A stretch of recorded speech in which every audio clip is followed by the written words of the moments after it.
Hello and welcome back to Everybody Loves Raiken, our 5th edition live play that meets every Tuesday night. The week before last week. We were off last week.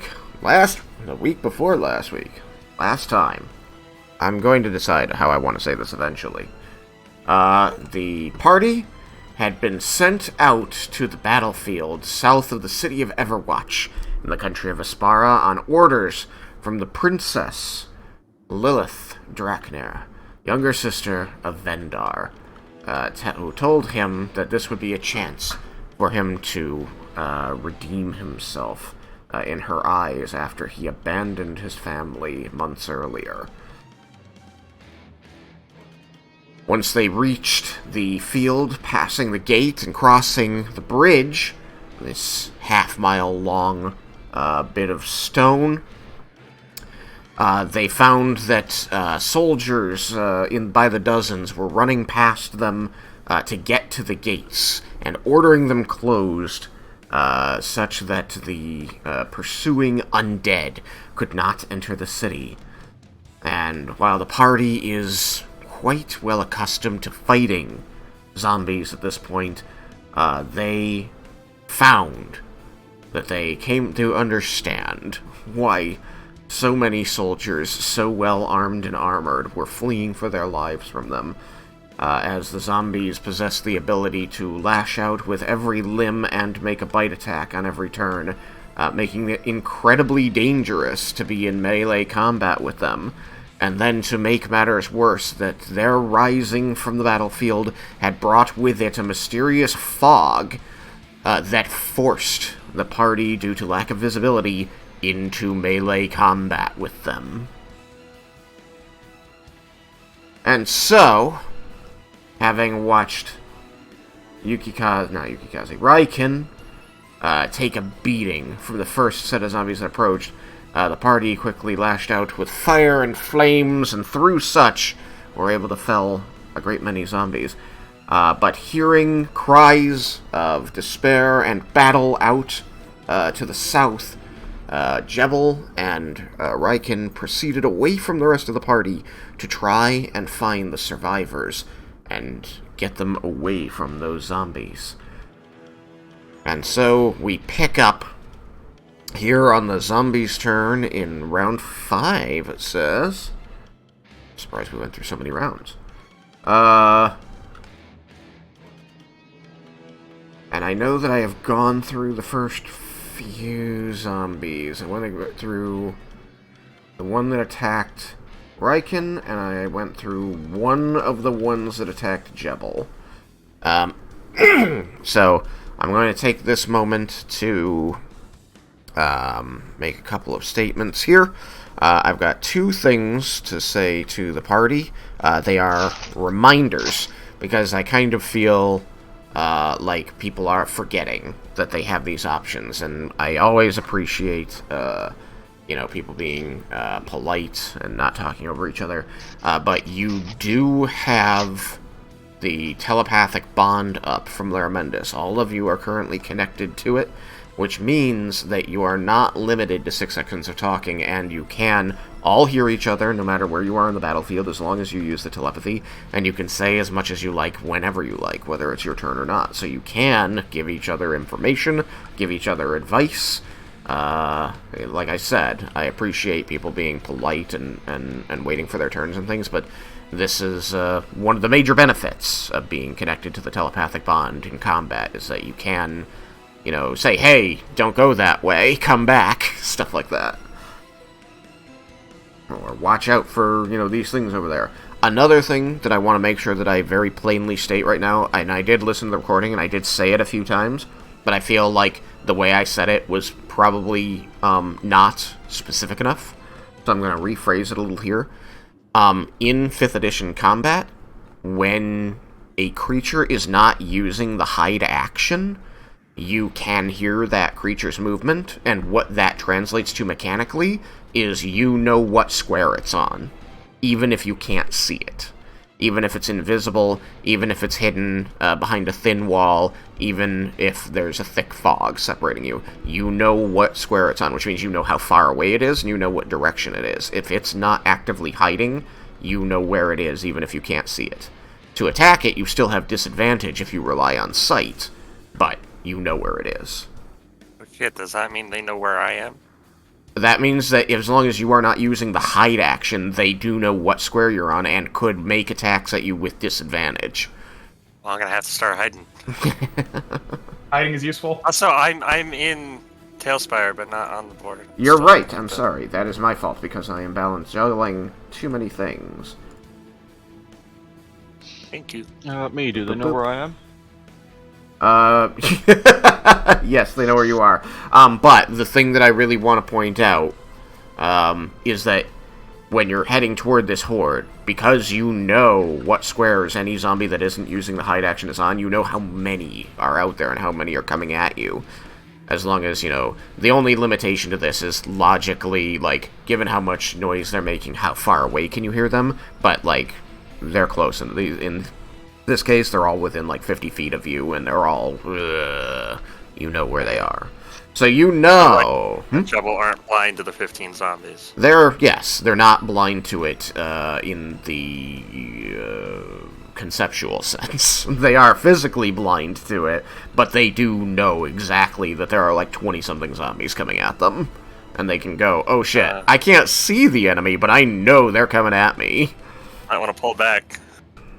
So I wanted to make sure that I was absolutely clear about that right now. Because I listened to the recording, it was said multiple times, but I feel like it was, either phrased, and that's my fault, in ways that weren't perfectly clear like this, or it was said at times where people could not pay attention to it, and then, make decisions that would affect their survivability.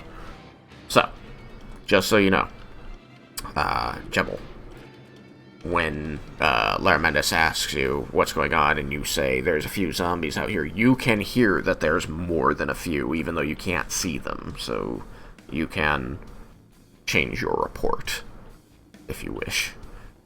There's a fair few zombies out here. I am going to do one little retcon here. You know how much I hate doing those, but I feel like this one is fair. And I mean, normally I would say, hey, I didn't do this, I think I should have, and going forward I will.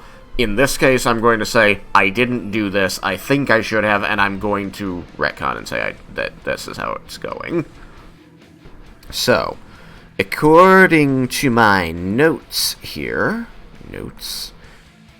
you set 1, 2, 3, 4, 5, 6 zombies on fire. 1, 2, 3, 4, 5, 6. All of the ones that you can see on my screen right now. And those were taking fire damage over time each round that they were on fire. Meaning, and they take that at the beginning, right? Of their turn. Of their turn. They also took damage from the moment you entered their square.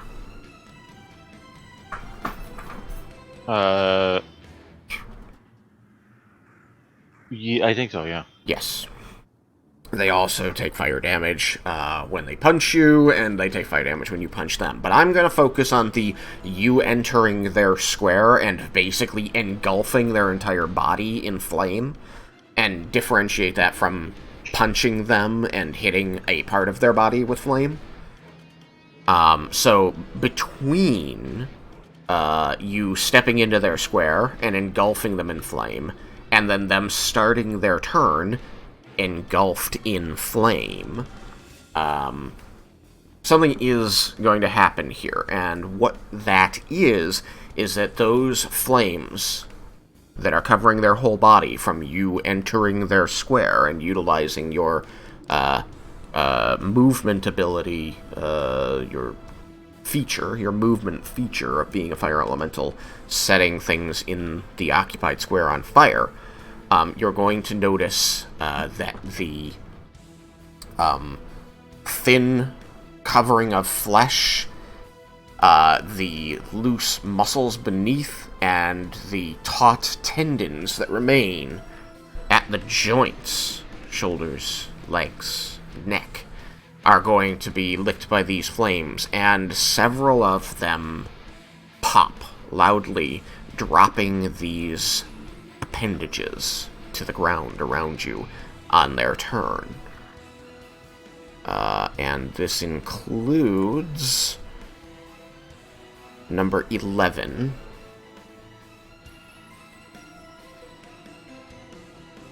So, Raiken. Mm-hmm. I believe that I had smacked you up a bit on your turn. Probably a little bit, yeah. I believe that you took 30 points of damage. Or 40-something points of damage because of the extra fire he was punching you with.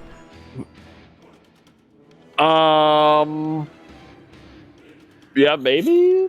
Let's call it... It's probably around something like that. So why don't we call it 40?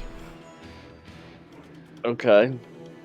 What is going to happen? Like I said, I don't usually retcon, but I feel like it's a bit important in this case, and I don't want you to feel like the tools you have aren't useful. That would be a bad message to send. So as this thing, this human torch, lumbers at you out of the fog and lifts its arm to strike at you, so we're just rolling back to the beginning of this creature's turn, you're going to hear that pop, and its arm is going to detach at the shoulder and fall to the ground. And it's going to look at that momentarily, and then raise its other arm, and its hip is going to pop, and its leg is going to fall off. As the fire burns through the tissue, holding those joints together. This one took enough ongoing fire damage, the rolls, that, this thing literally falls apart in front of you, and does not get to attack. Okay, so I'm putting 40 back. Yeah. We're gonna call it that. It might have been a little bit more, it might have been a little bit less. We're gonna call it that. That's fine with me. Number 12. This one here, which is, I think, the only one that I'd run through so far, which beat the crap out of the fire elemental, also falls apart with that similar burning and popping noise.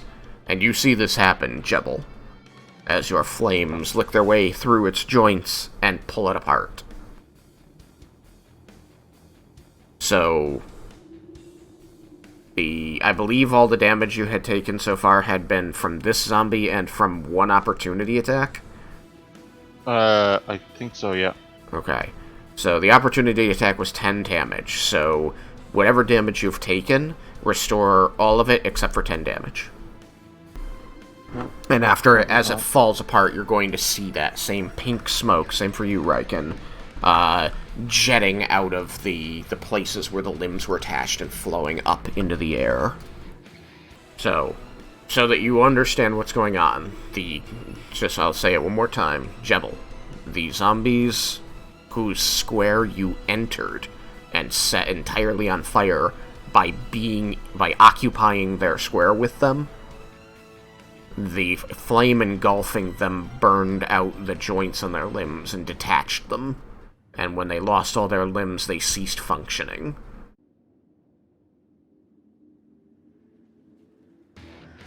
I probably feel the same way. I understand. Watch this thing fall apart and just mood. Yeah. I'm kind of attached to my limbs. Let's see. 13 looks like you rolled very well on your fire damage against. So that one, also comes apart at the seams. 14. You did a 2 and a 6 against it. You see the fire licking at the joints, bursting out through the skin there, but it remains intact. But you do see all of its joints beginning to burn.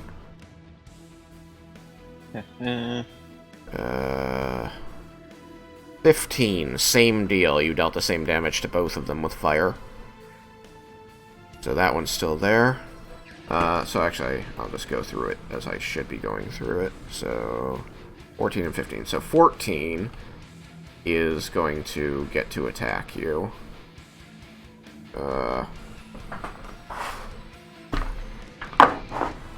Let's see what happens.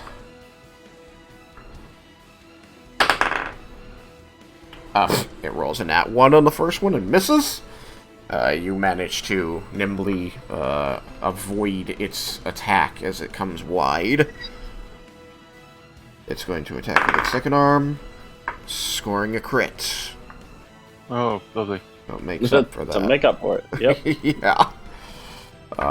So that's 20 points of damage.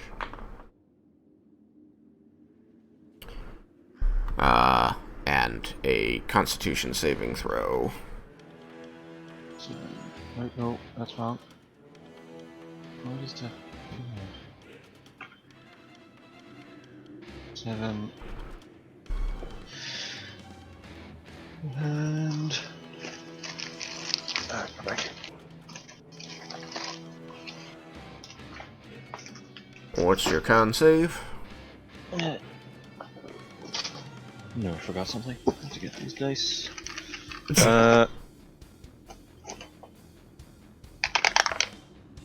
I don't think that's gonna do well. Let's see. I think that would be 6. 6? Yeah, 6. Okay, you make it. Because remember, since we retconned your back down, you haven't failed the save yet. Oh. It's going to attack again! Scoring a 25 to hit. Oh yeah, that'll... Alright, take 10 points of magical slashing damage from its claws as it kicks out at you with its foot, and make one more con saving throw.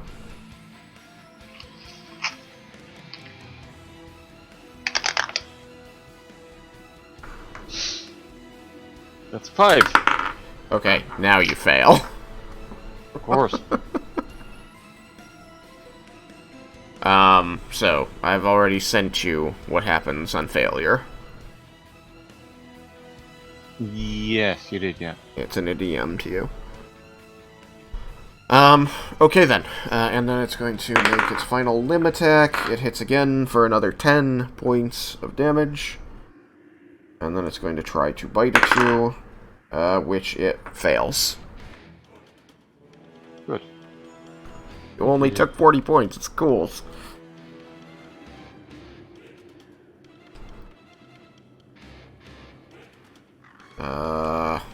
The other one, 15, is going to pull it. So, no, that's the wrong token. I have the token I want. Can I have the token I want? Thank you. 15. Gonna pull itself from your flaming body. Decides it doesn't like it in the heat, so it's get out of the sun. And it's gonna go after Raiken. So mean. This one is on fire. Got a 22 to hit. Miss. Alright, you dodge or deflect its blow. Got a 21 to hit. Close. It kicks at you, scoring a crit. There we go. There's the ticket. It kicks you, scoring a crit. You take 20 points of magical slashing damage. And 2 points of fire damage. Okay. And then it makes its fourth attack. Getting a 27. That will hit. Alright. 10 points magical slashing. 5 points fire. What was the first damage? 2 points fire and 10 slashing. Okay. 10 magical slashing.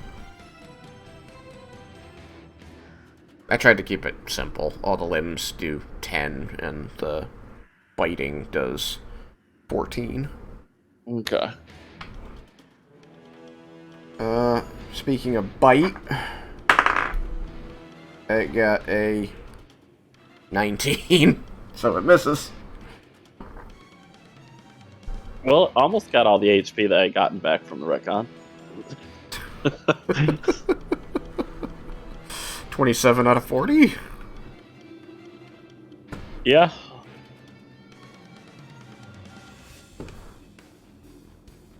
Alright, well, I mean, that's still a net gain. Major net gain. Alright, so that concludes 15. So 16, who is here. 16 also pops apart, collapses to the ground, and becomes inert.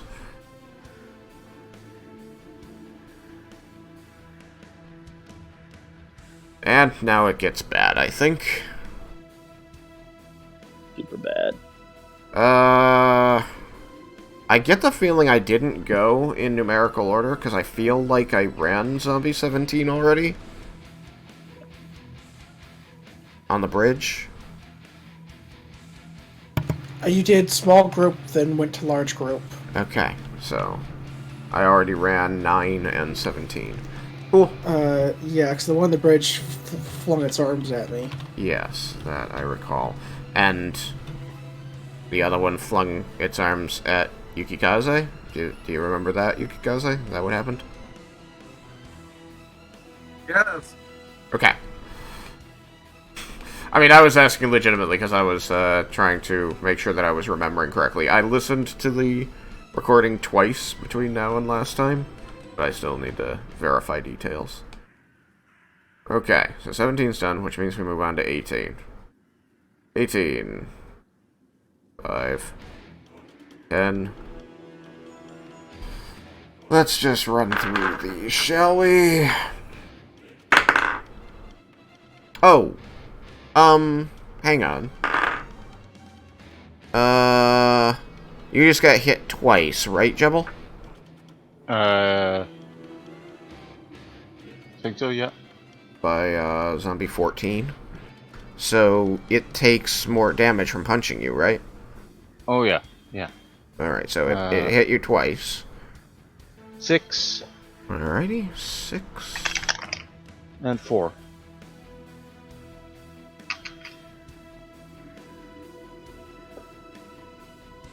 Okay. There we go. Again, because this is point striking, it's not going to add damage to the overall body damage that you did from stepping through.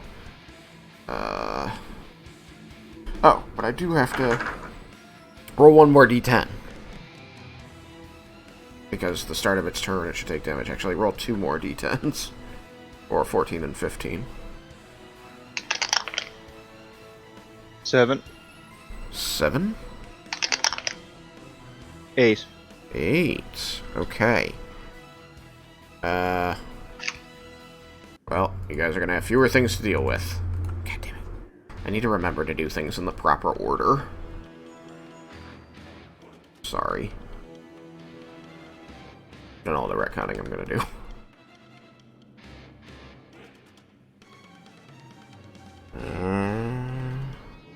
Alright, 18.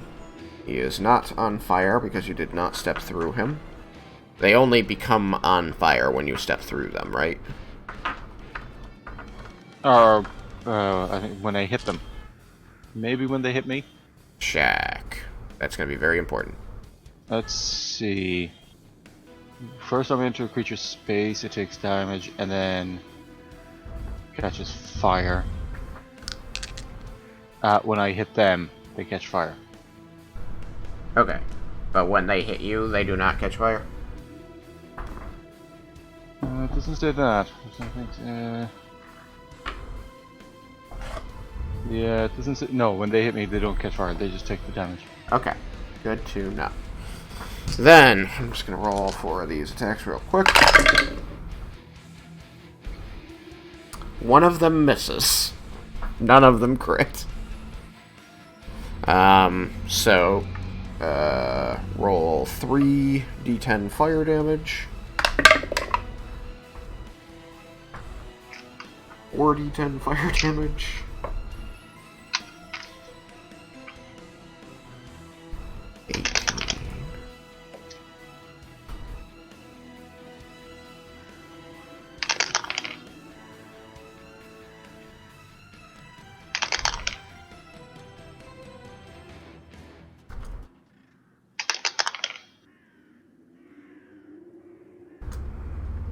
Let's see now, what is that? That's 10, 7, 1, and 8, which is 26.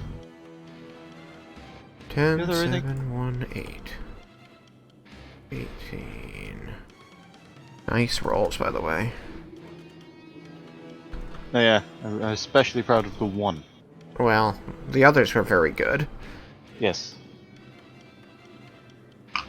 Yes, Sort of made 26, up for that one. 26 is correct. So that's this one's bloodied. It bloodied itself punching you, but you will take 40 points of 30 points of magical slashing damage and 10 points of magical piercing damage.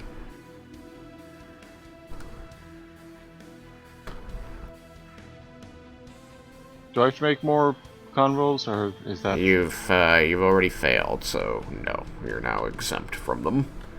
Okay. Damage is done. Yes.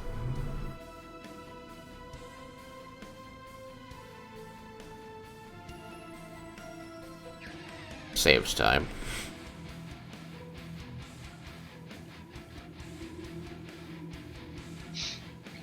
So you taking the damage? Yep. Alright. So this dude's pretty hurt. Hit with fire. 19. Just going to move up. Yep. And he's going to do, you know, same thing.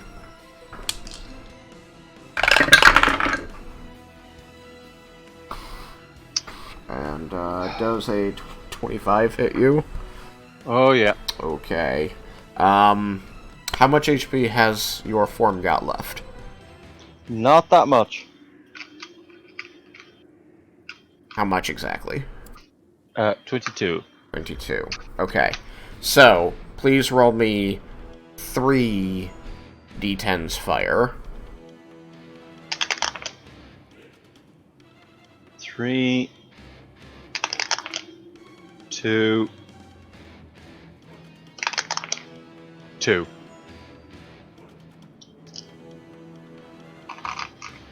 Unfortunate.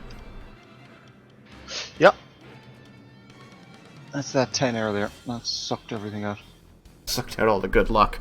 Alright. And then you are going to lose your elemental form. Is he done 30 damage? Yeah, he hit with all 4 attacks. Alright. So... Oh, that's why I couldn't pick you up. He hit with 4 attacks. Yeah, he hit with all 4 attacks. So, or rather, he hit with the 3 that matter. We'll figure out 4 in a second. Reveal. Okay. That's what I'm looking for. Sorry, I was having a little bit of a little problem. Alright, so, do you see my screen? I don't know how far behind you are. You see the grid and the zombies and you in yellow. Yes. Okay. You can be in... I have placed you in the top left square, but you can be in any of the 4 squares that you used to inhabit. Which one would you like to be in? I'd say top right. You want to be top right. Okay. I have moved you to the top right.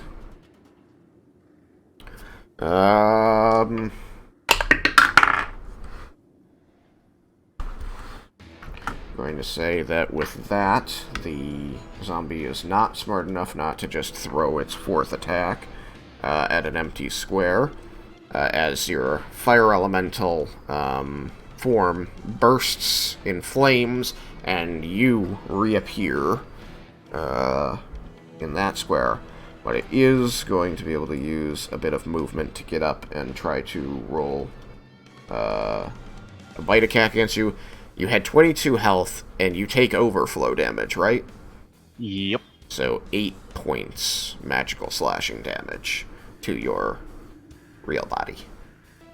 Do you have any reaction spells or anything you would like to try to use? Oh. Let me, say 0. 0 that. Inventory. I have. Where is that? That's under inventory, other possessions. Nope. Notes. I have shield. I can cast shield from my staff. Okay. That would be on the. Oh, did it hit you with this? I Attack? haven't rolled an attack yet. Okay. Now we know he can do that. I was just Yeah. asking in general, now that he has been returned to his gnomish form, if there was any reaction to taking damage or anything like that that he wanted to do. Okay, so if you're not doing anything else, then it's going to move up. Yeah, I couldn't have done that in as a thing. No, I Fire understand. Yeah, I understand. So, you are back to being a gnome. It moves up and throws its last attack at you, which is its bite, scoring a 21. No, yeah, that's it. Okay, do you want to use shield, or would shield still not protect you? Let me just see. It adds 'cause 5. it's- Shield adds 5, correct. And it's to any attack that you would take before the start of your next turn. So, like, you could activate it now, even if it doesn't protect you from this one. It might protect you from a different one if they all rush up to attack you. Oh, that protects Or you me could from- just What? cast it on the one that hits you if they all rush up to attack. Yeah. What did you say this one was? 21? 21. Oh yeah, I'll cast it. Okay. So it leans down to bite at you, and you project a shield. Does the shield intercept it and protect you? Yep. Very well. You have protected yourself from a hit. Huzzah! That is all for 19. 20. 1, 2, 3, 4, 5, 6. It's going to lash out with its 4 attacks. Alright. I have 23 AC. 23 Nice. AC. Shield is a Okay. wonderful spell. So, with 23 AC, only 2 of these attacks are going to hit. You do beat 23 AC. Getting a 28 and a crit. So, Lovely. yeah. So that will be 30 points. 30 points of magical slashing damage. Okay. Oop. I want to get that back. Yikers. Jeezums. And then your shield is going to protect you from the bite. Alright, so 30 points, but you were still protected by your shield from 3 of the attacks. As you see its claws and toothy maw just grazing, glancing off of the shield bubble around you. 21. 5, 10, 15, 20. Get to you. Okay. 23 is your AC. So, only one of them's gonna hit you this time.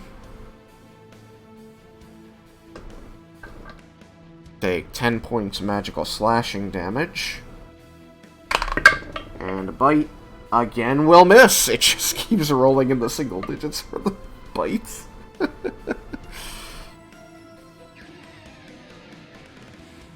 Alright, 22. 1, 2, 3, 4, 5, right, they can 6 move through each other with difficult terrain. So you got that 10 points? Hmm? Jebble? Yeah. You got the 10 The last points one. just now? Yeah, the one that just went. Not the one that just attacked, not the one that just moved. No, yes, the one that just attacked you, not the one that just moved. That Yeah, was 10 okay. points. Yep. Okay. This one's going to attack. That's a miss. That is a miss. That is a hit. And that is a miss. Wow.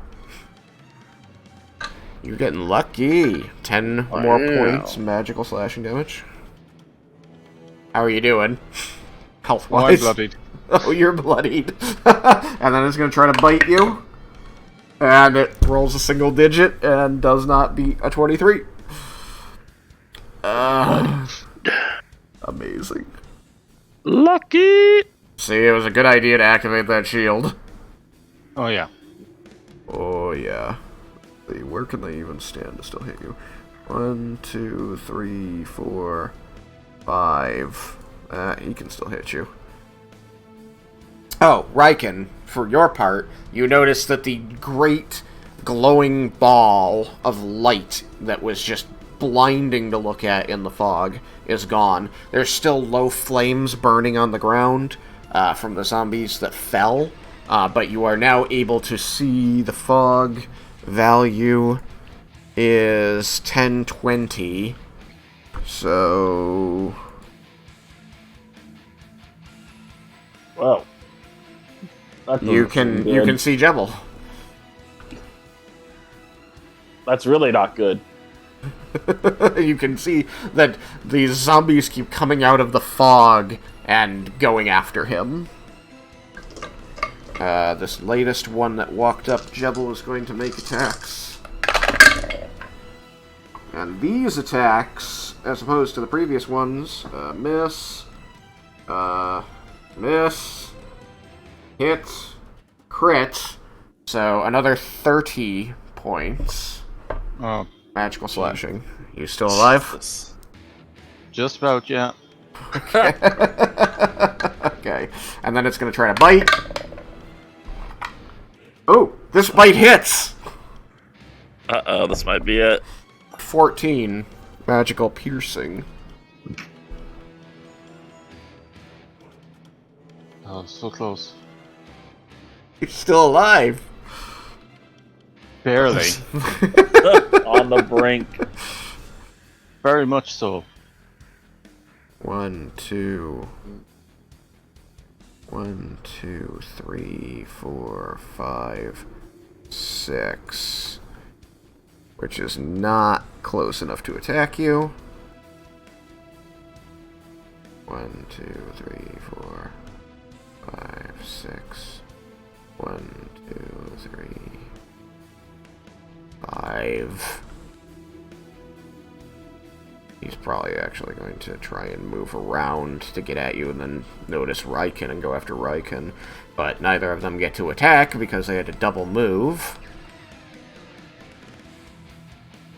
You managed to both survive. Get out of there. I figured Raiken was going to survive. I did not think Jebble was going to.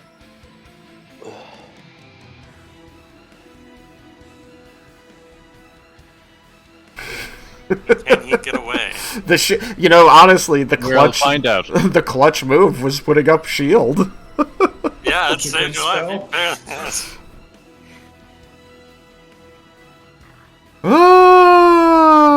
And then something rather unexpected happens. You two, are going to hear a battle cry come from at least 3 people. Oh shit, I didn't make that one on fire. It has to be on fire. Where are you?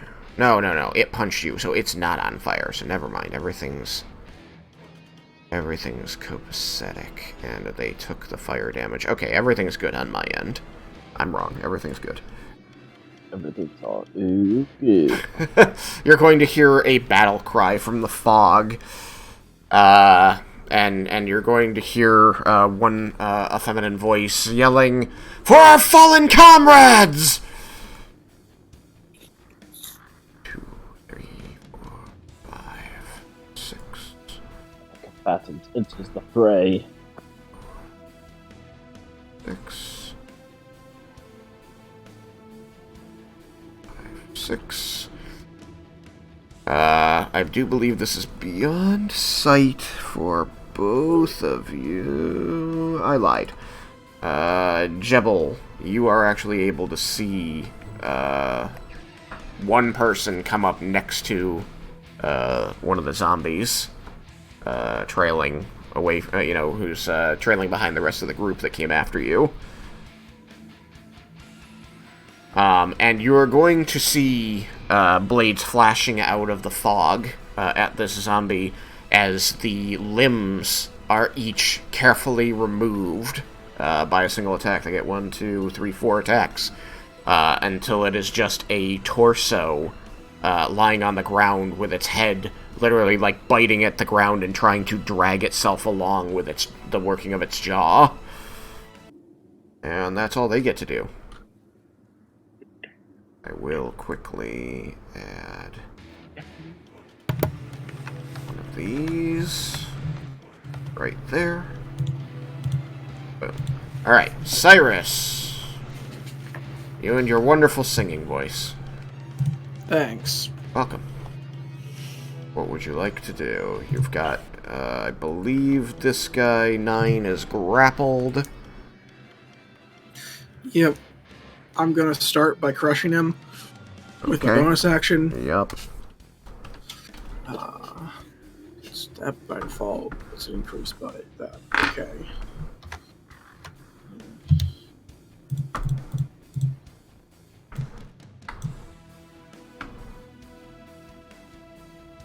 It takes 12 points of bludgeoning damage. Magical, I suppose it's from a spell. Okay, it resists it. Even though it's from a spell? Yes, it resists it. Just want to make sure. Nope. Move. It is bloodied, if I didn't already tell you that.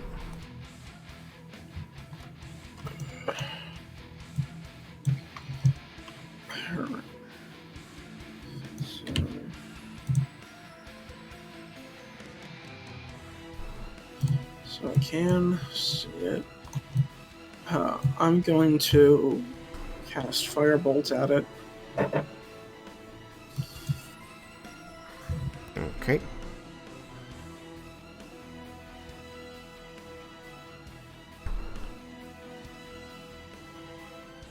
If it's within 20, you can see it.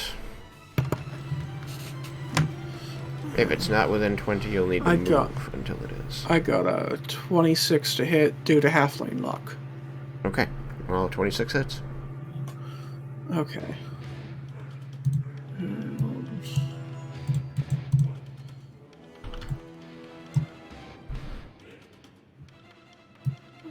Well, 18 points of irresistible fire damage. 9.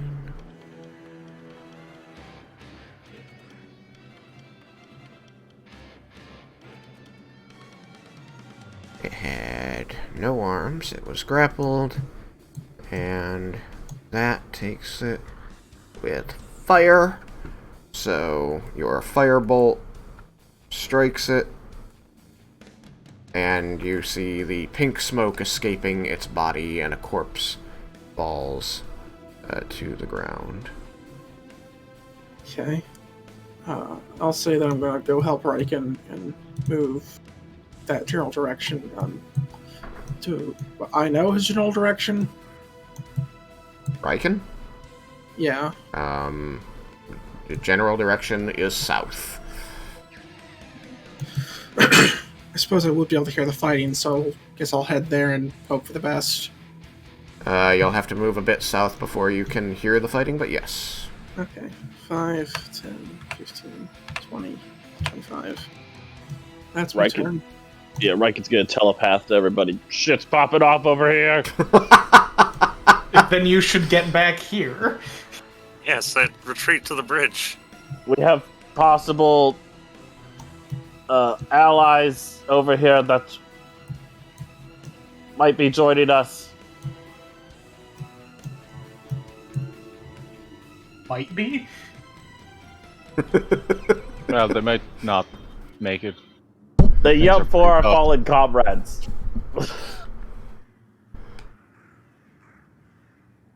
I can't see them. I know they're around here.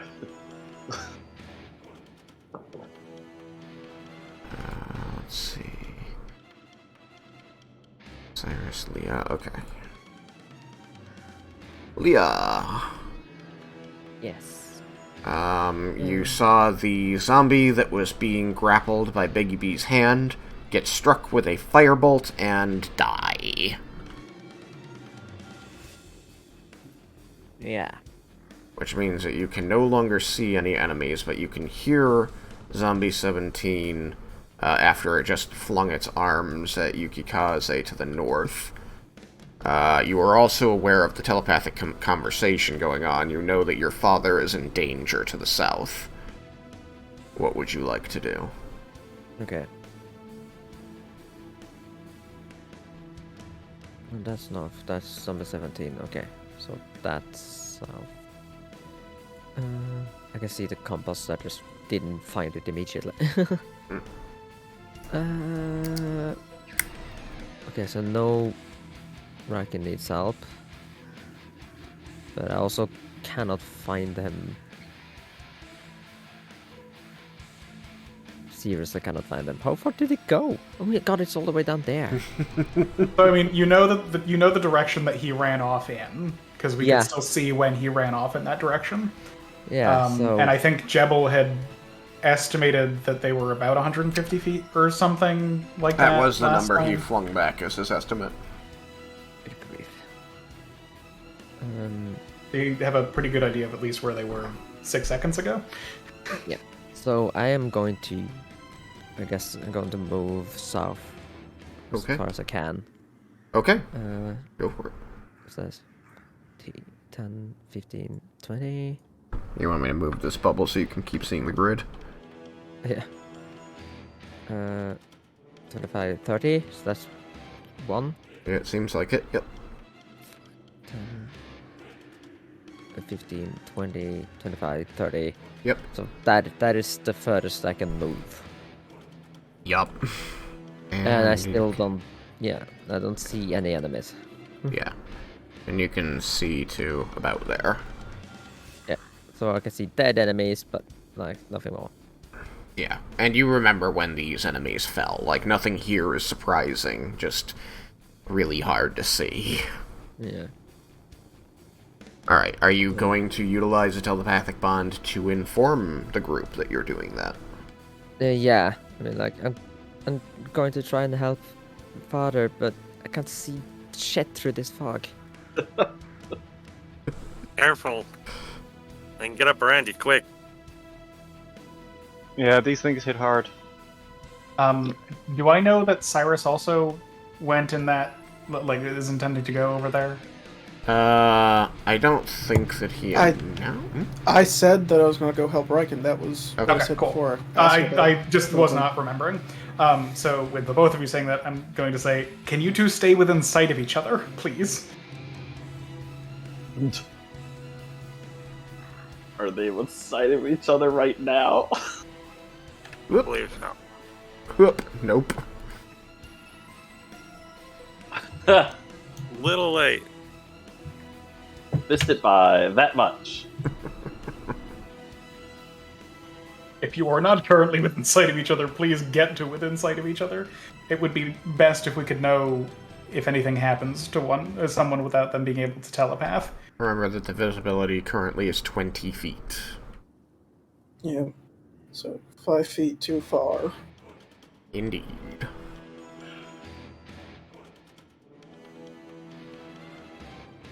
Alright. You good for now, Leah? Yeah. Okay. Laramendus, it is your turn. Okay. I am going to... Shit be popping off. Yeah. Luckily, I'm not a combat person, so I leave that to the professionals. And it's luckily until you end up surrounded by zombies.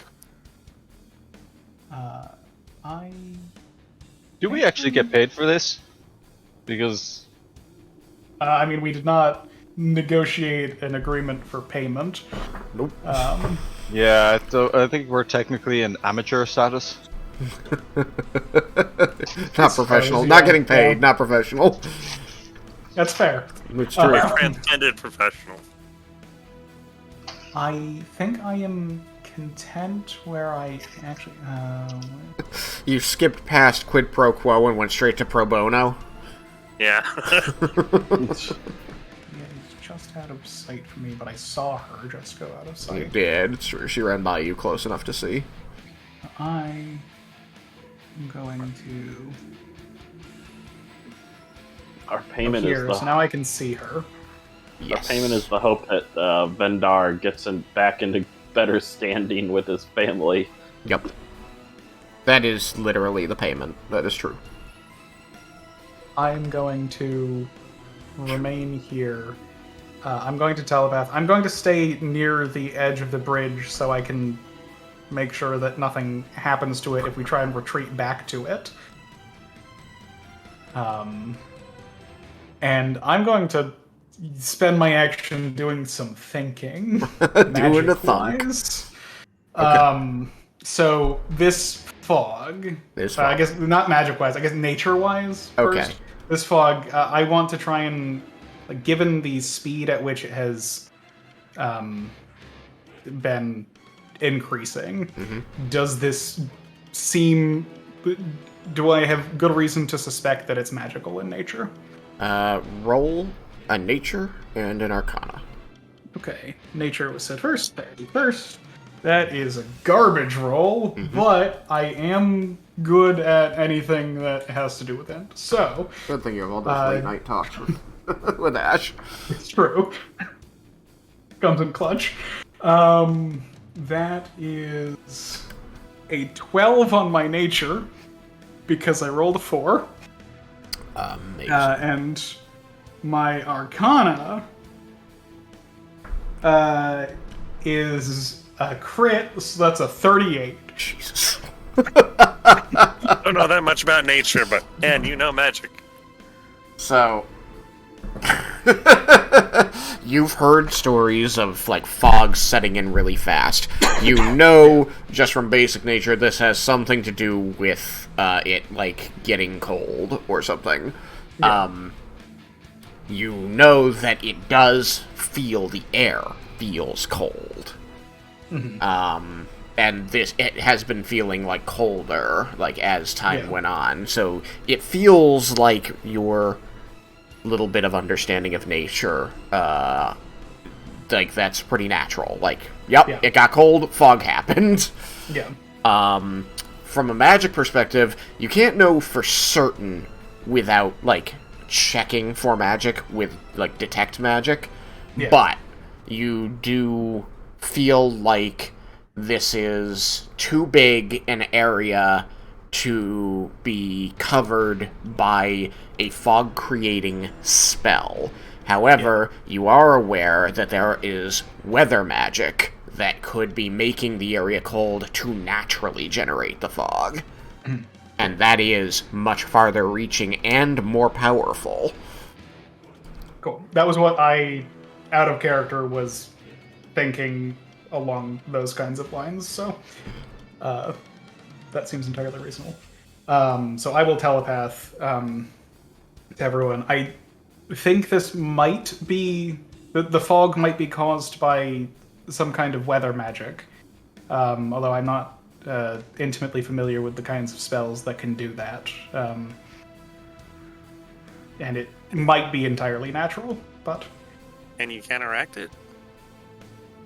It is weather magic? Not without finding the spellcaster. I think. There isn't... You'd have to, like, locate the spot that they enchanted with their magic, if such a thing exists. Otherwise, your best bet is something like this, they're probably concentrating on. Yeah. And that's just your Like, 38 Arcana telling you that. Unless if they that manage is- to create a magic item for it, which that would be wonderful. What were you about to say, Vendor? If that is what's happening, you think it's the necromancer doing the fog and the summoning the zombies? If I were a necromancer who was infecting a recent battlefield with zombies to attack a city, and I was intending for there to be a powerful fog nearby, I think it would be odd if they were different. If there were different people, unless they were working together. But that also says that this person is extremely powerful. Yes, that's the question. Do we think there are multiple casters, or is this one very powerful one? Either way, Yeah. if it's multiple people, they are likely to be multiple powerful people.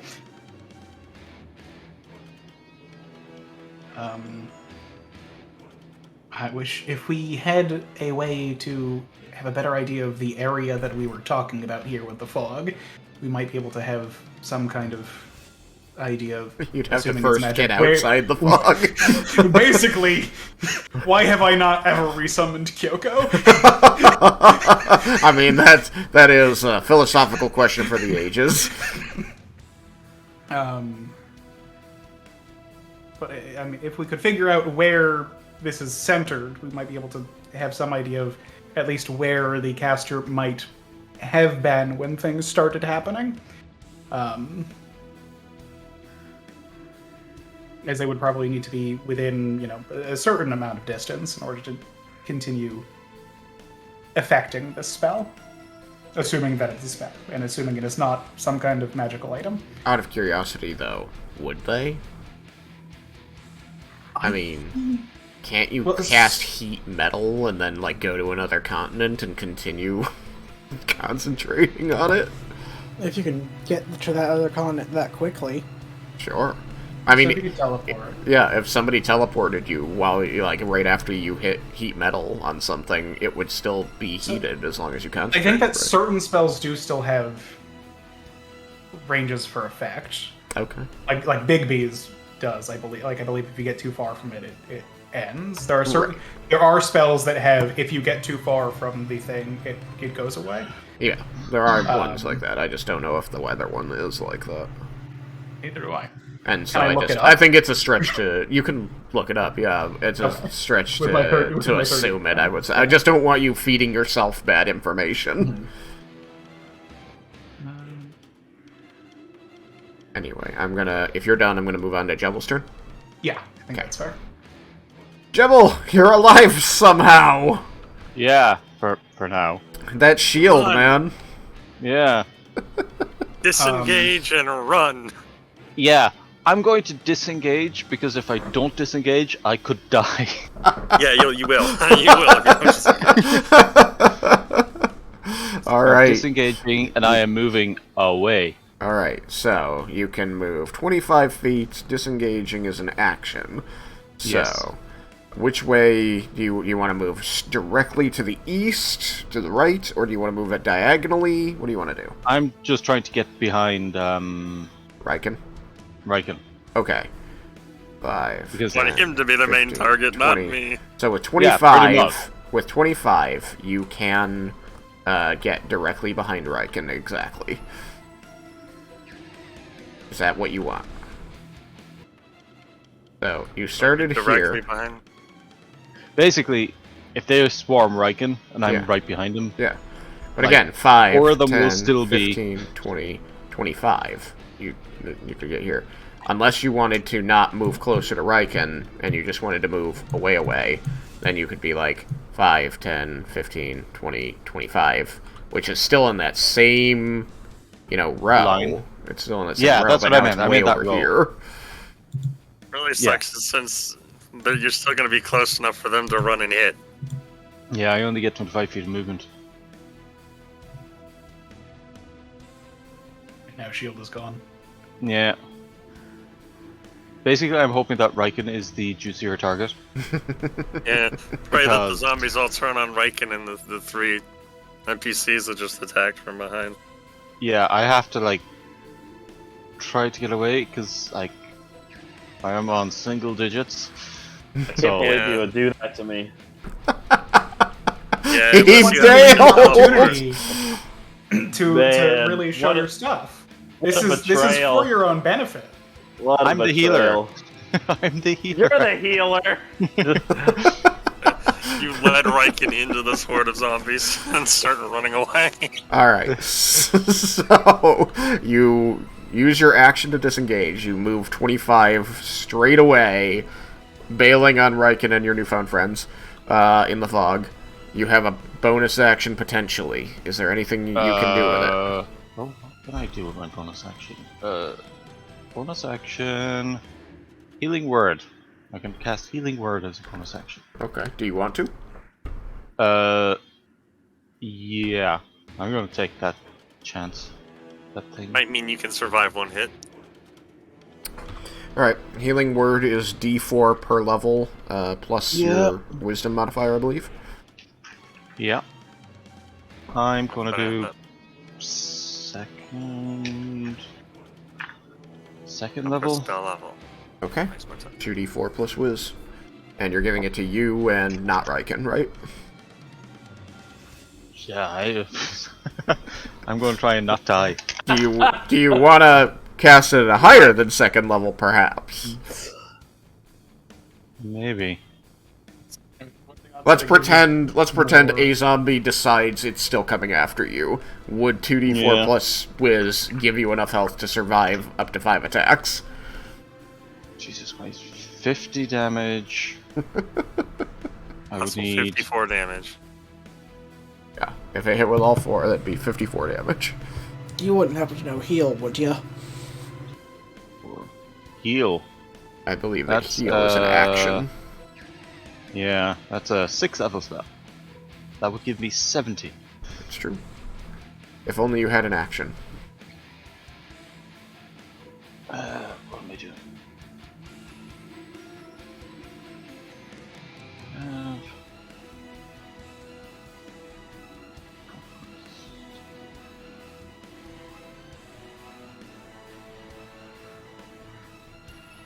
I'm gonna cast 4th level. Okay. 4th level Healing Word, 44 plus Wiz.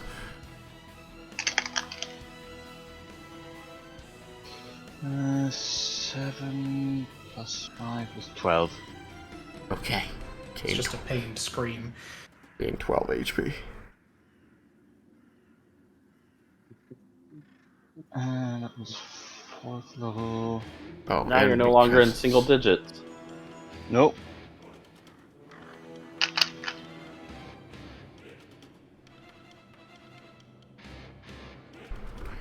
Sorry. Forgot to advance the fog! I'm going to telepath to Raiken, like, try to keep them off me. I will try to keep them from killing you. Ah!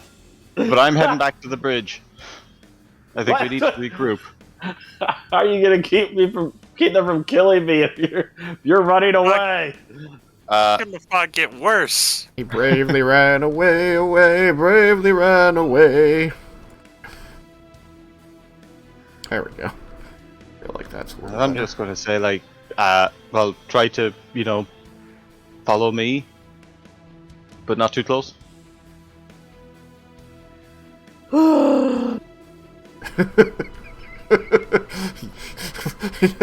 Wookiee noises.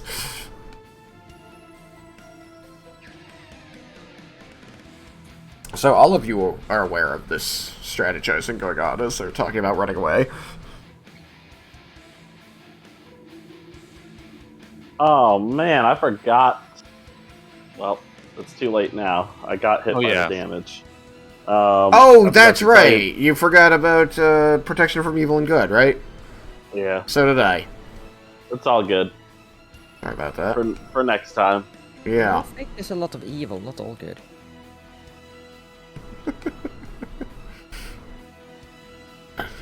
Some of these might be- Not even gonna respond to that joke, Alex. No. No, I don't know. I mean, Fae could be potentially good. Celestials could be potentially good.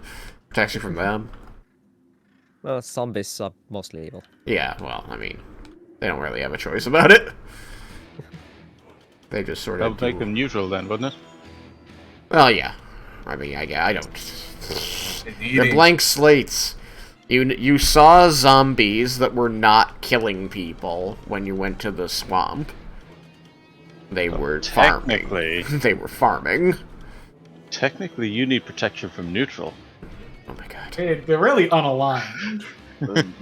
If they're truly mindless. Alright, enough of that. Jebble, you have said your piece. Oh yeah, and I will just let the rest of them on the bridge know that, oh, by the way, these things do not like fire all that much, so... Surprise, surprise. Or radiant. Yeah, but they sort of, like, fell apart when I set them on fire. Yeah, well, I got fire damage, but I can't set them on fire.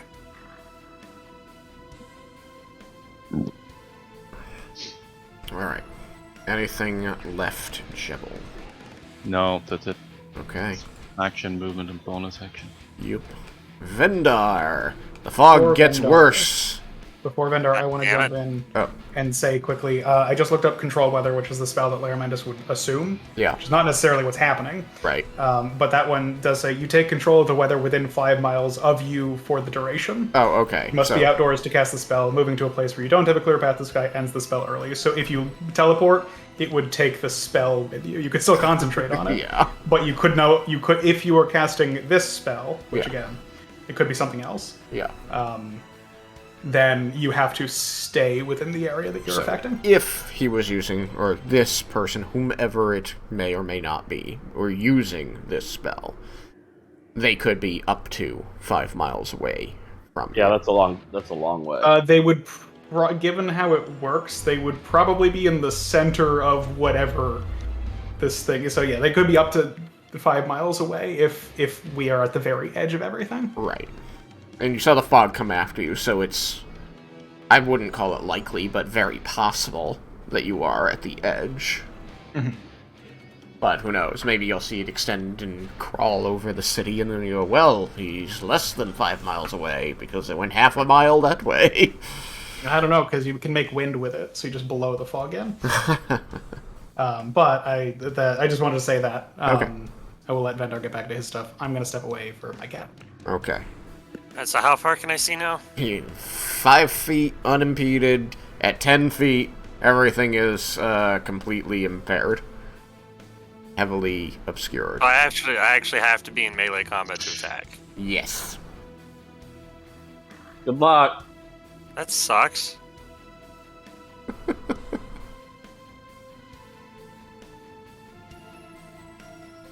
Well, I believe at 10 feet you have something you can do, don't you? Yeah, I mean, I blind sense it to 10 feet. Okay.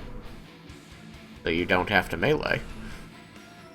Right, I can just, because I have blind sense, I can shoot. So I can get to 10 feet. Yeah. Alright. Which means you're doing better than everybody else. It's still annoying as hell. 5, 10, 15, 20, 25. Damn it, that's still 15 feet away. Yeah.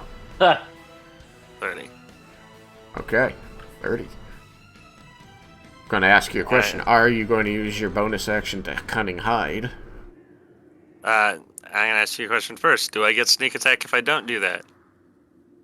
Oh, yeah, because it's an unseen attack, you would still get it. So I'd still get sneak attack. Yep. And I'm gonna get sneak attack. Okay. I'm just gonna attack. Okay. I will use sharpshooter because they're not hard to hit. Okay. This is number 17. You notice that this one has no arms. With your blind fighting.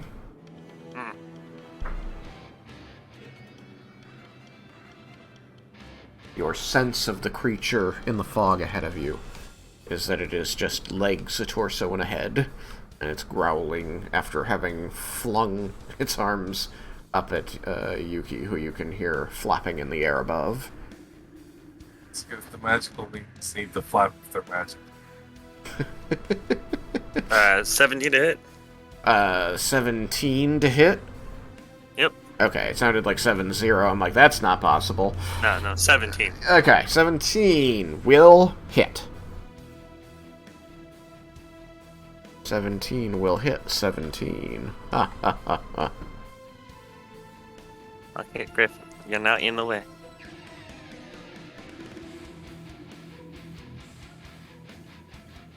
Oh, good.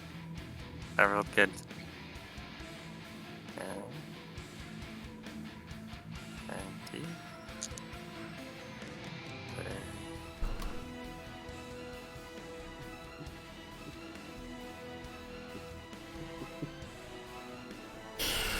Let's see here.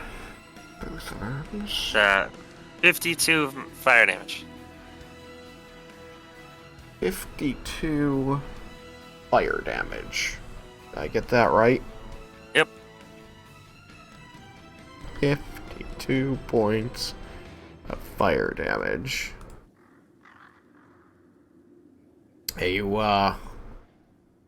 make your way toward the sound through the thick fog. Finally, your blind sense kicks in, and you get an impression of this armless creature in the fog growling up at Yukikaze.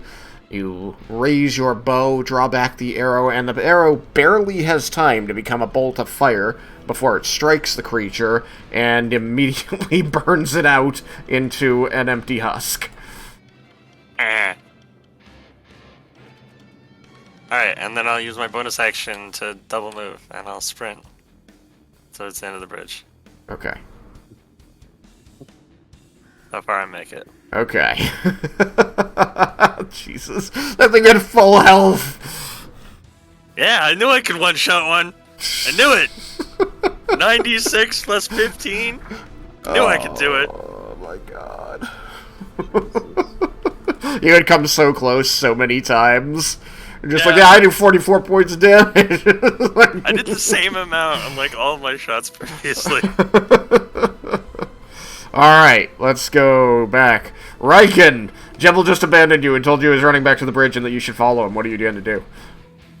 I know, what a dick. You are aware of the multiple zombies heading straight for you, basically. Maybe they're still chasing Jebble. You're not sure. You are also aware of the people who said, "For our fallen allies!" and then started hacking at something you couldn't see. The amount you can see currently is 2 zombies in front of me. That's it. That's it. Do you have a radiant damaging AoE? Nope.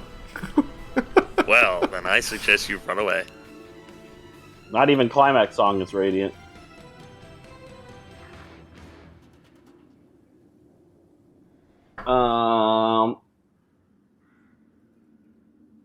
What? You're right, it's thunder and lightning. Mm-hmm. But, like, it is a lot of damage. It is a lot of damage. It also takes a turn to get ready. Yeah. So, if I did it here, it would just powering be like, up and they just swarm around you and rip your arms and legs off while you try to... You are aware that the power of Cord protects you while you're doing it. Oh.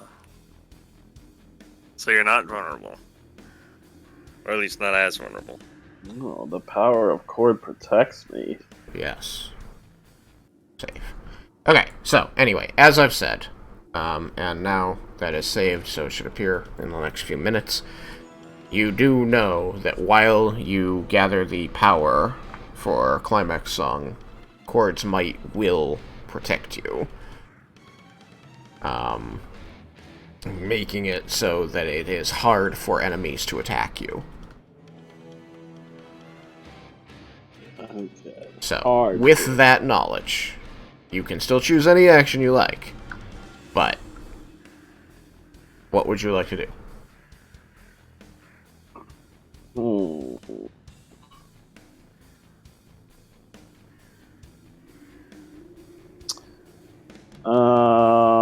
I think what I'm going to do is I'm going to attack the ones that are in front of me.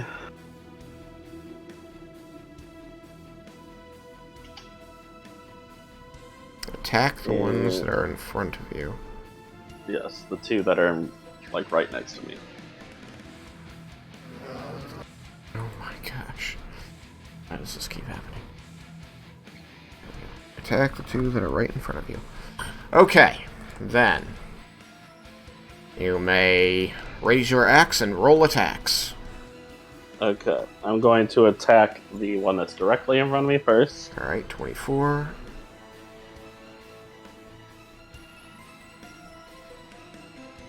Huzzah! And that is a 28 to hit. That will hit. Alright, I am going to use a level. So, are they hurt a little bit? I think from any kind of damage that Jebble might have caused. These two are not. 24 and 25 have no damage on my screen. Are you targeting the body, or are you targeting the joints? I'm targeting the body. Okay. I'm going to level 3.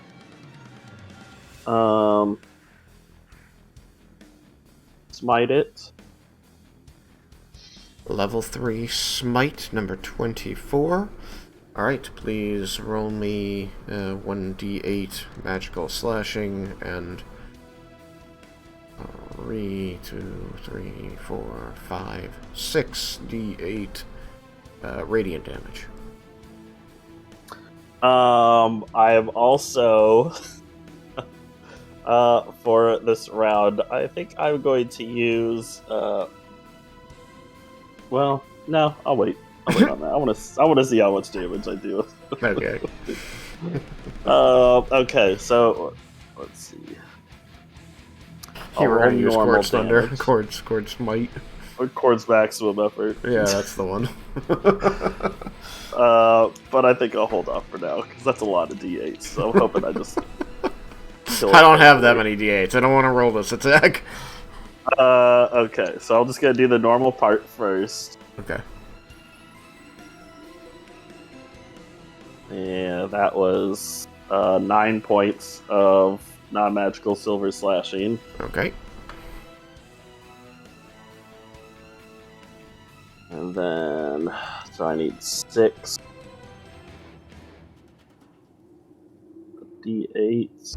Yep. 6, okay. I actually do have that many, so Sweet. I won't have to re-roll any.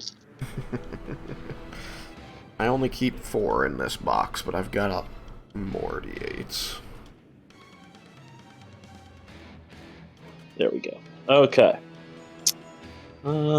Decent rolls. One bad. A couple bad ones. Alright, tell me about this radiant damage.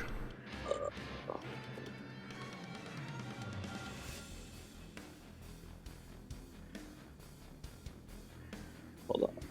14, dang it. 24 radiant. 24 radiant damage. Well, as you might recall, they are weak to radiant. Yes. So they take 48 points of radiant damage. Die, zombie!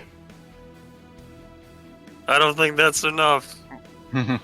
So, just so you know, you have now, because of the weakness, you did beat Vendar's single attack damage against these things. And number 24 immediately explodes radiant light of cord from every break in its flesh, and then collapses to the ground, a hollowed out husk. Let's see if he can beat that with this other zombie. Oh, was the 48 just radiant? And there was more? 48 was just radiant, and then it was 9 on top of that. Okay, that's what I was like, 48 isn't enough. In total, he did I 57. forgot about that other 9. That does All right. that to me. Zombie number 2. Beat you by a whole 5. What are you going to do? How will you ever live with yourself? I mean, I'll just have to do better. My max damage is 69, so... Nice. Nice. What did you get to hit on 25? 19. That'll hit. You're hitting the body again? Yes. Okay. He's using another level 3. Oh, okay. What is the, Hopefully, if someone dies, hopefully it's only 1. What is the silver slashing damage? Huzzah! Oh, 1 more point of damage than what I did last time. So that is 10 points of non-magical silver slashing. Alrighty. I rolled 2 1s last time, so hopefully I'll be able to deal more damage here. Don't bitch out. Yes, I definitely will. Need that radiant bowstring. 16, 22. Imagine if I had shot it with a radiant arrow instead of a fire arrow. 104 damage. That is 36 points of radiant damage. So it immediately takes 72 points of Yes. radiant damage. So 82 total damage. Yes. Alright, now he beat you by a bit more. So, expectedly, it explodes.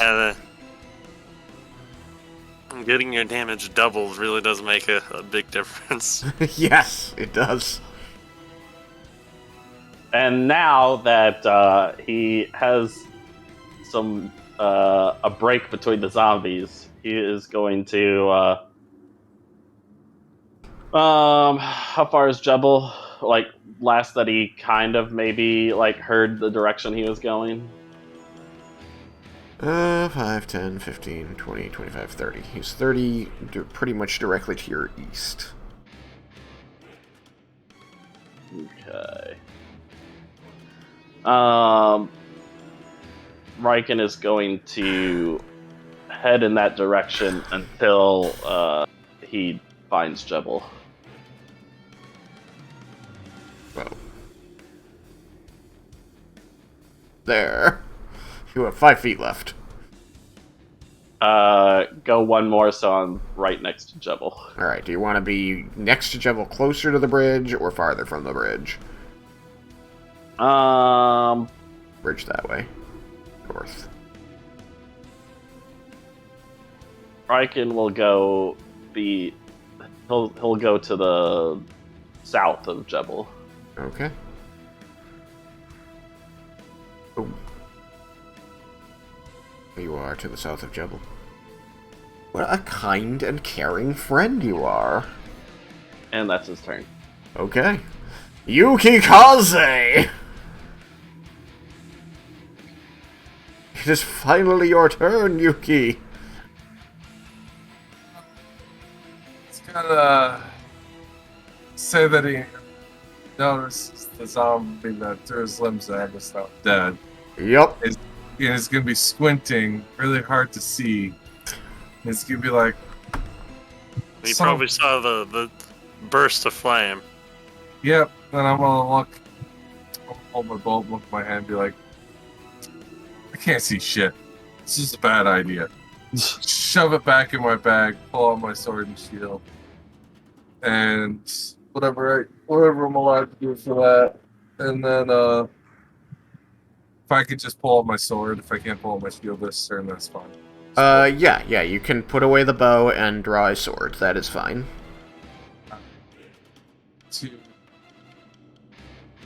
Putting on a shield in general, just so you're aware, is an action. It's not like drawing a sword, since there's a strap you have to do.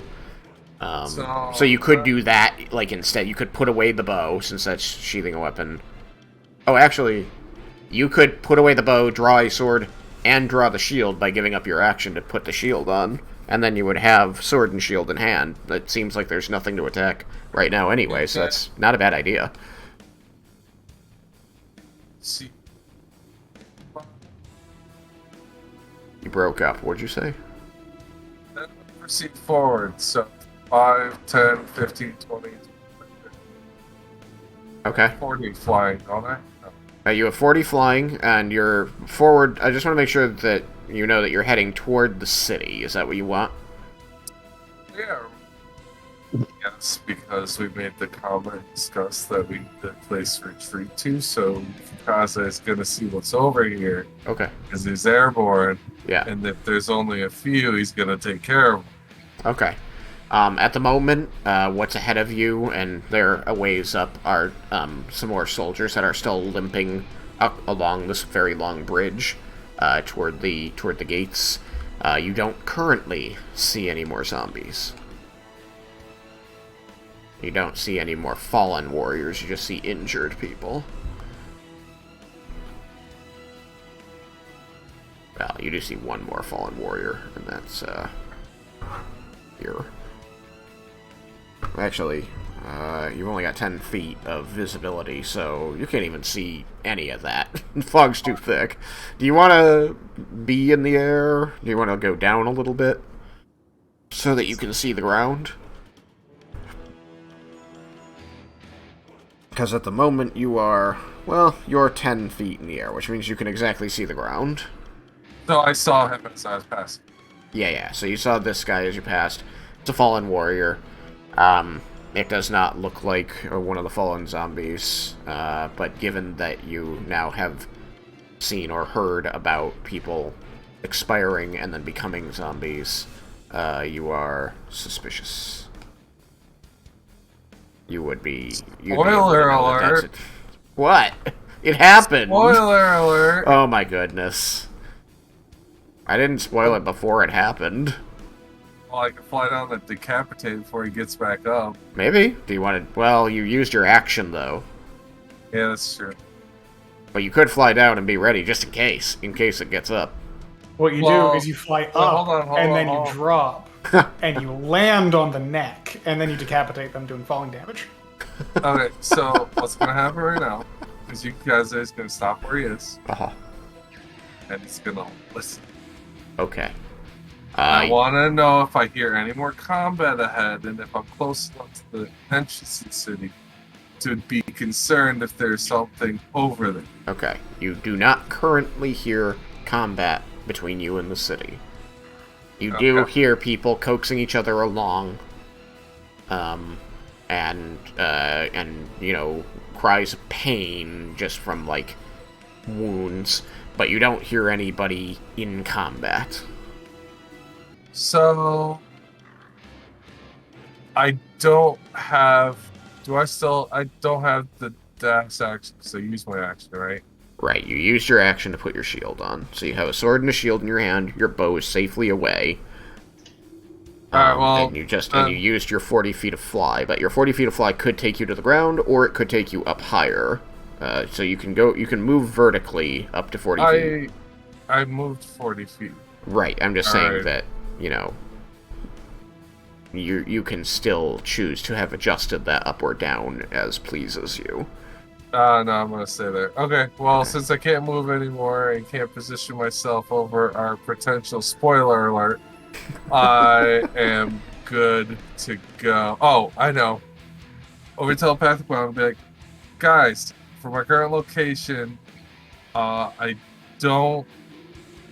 are currently no active zombies or fighting going on the bridge at the moment.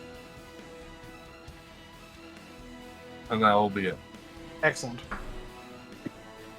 Nice. Let's keep it that way. Very well put. And then it became the zombies' turn. Oh no! Oh no. Oh no. I'm dead. I need a zombie for this body. Whoop. After Yukikaze just said that, boom, another zombie. You guys, I knew what was going on. I'm gonna trust him to handle it. We knew what was going on, but Yukikaze didn't know what was going on. Diddly do. I already started going back out the bridge. I'm not gonna run back for that zombie. So now everybody thinks there's no zombies. Oh no. Wow, that's not what I wanted. Good to know that's there. What do you mean? I wasn't wrong. The plot and the fog thickens. There you go. Okay, so 26 rises. Perception. You're the closest thing. Oh, he's just going to, and you're flapping, so he's going to move in your direction. 10, 15, 20. Knows you're up there. Let's see if he can hit you.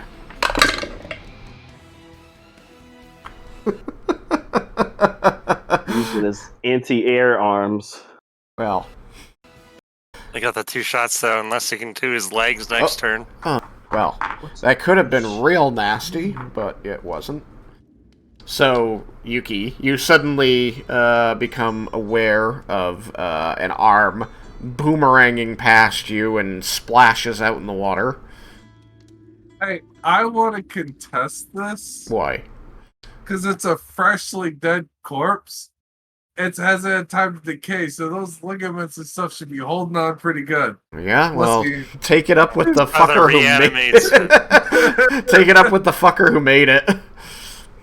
Tell him he had shoddy craftsmanship and his bodies should be in much better condition than they are. Let's see if it... Okay, cool. And everybody's still here. Cool. Alright, sorry about that. So, wing, wing, wing, wing, wing. That goes sploosh out into the water. And then it launches this other... Wow, twice! Your turn... Tristan, your turn order's gone, though. Ah, butts. Okay, I'll fix that in a second.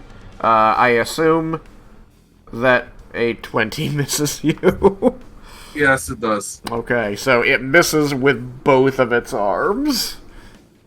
How sad is that? Oh, turn order's back! Indeed. Look at that.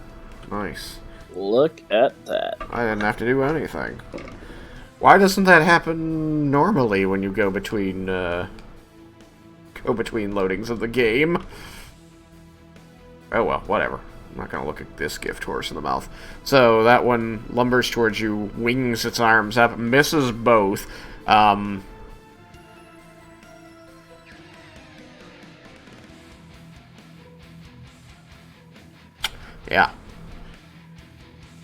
Yeah. Good enough. I want to say the one that was 20, I heard a whoosh and I knocked it away with my shield. Clang. Yeah. You do so. What? You see this clawed arm winging at you. Blang! Deflect that, it goes splat onto the bridge. You son of a bleep! Alright. This guy. 5, 10, 15, 20. Just went in a straight line. And he found Jebble first. What? I will roll a d4. Alex, A d4 for what? Do you want even or odd? Even. If it comes up the number that you have chosen, it will attack you instead. It came up a 3. Mm-hmm. Well, if it's attacking Jebble, Yep. then I would like to use my Interpose. opportunity attack Okay. for my Sentinel. Okay. You may do so. Chop one of its limbs off. What are you going to do? Are you That going is a... So I want to take one of its attack away? You watched the fire burn through these joints and just pop the arms, legs, and head off of a zombie right in front of you. So you know all of those are thin, weak areas. That's true, but he's also been hurt with damage. This is... Whoops. This is number 22, and number 22 is not hurt. He's not hurt. He's not currently hurt. Then he probably hasn't been damage with fire, though, then. No, has but you he? saw this happen to other zombies. Other zombies. That's true. But I also it's just easy to witnessed cut 2 their limbs zombies off. getting the... I also just witnessed myself killing the shit out of 2 zombies. You can do whatever you want. I'm just telling you what you know. You could just try to smite it again. Yeah, you're good. You're good at that. You're working so hard to defend Raiken being an idiot. Wait, why is he an idiot? He's killed 2 of them. Anyway, tell me what you're attacking, and then make your attack. I am going to attack.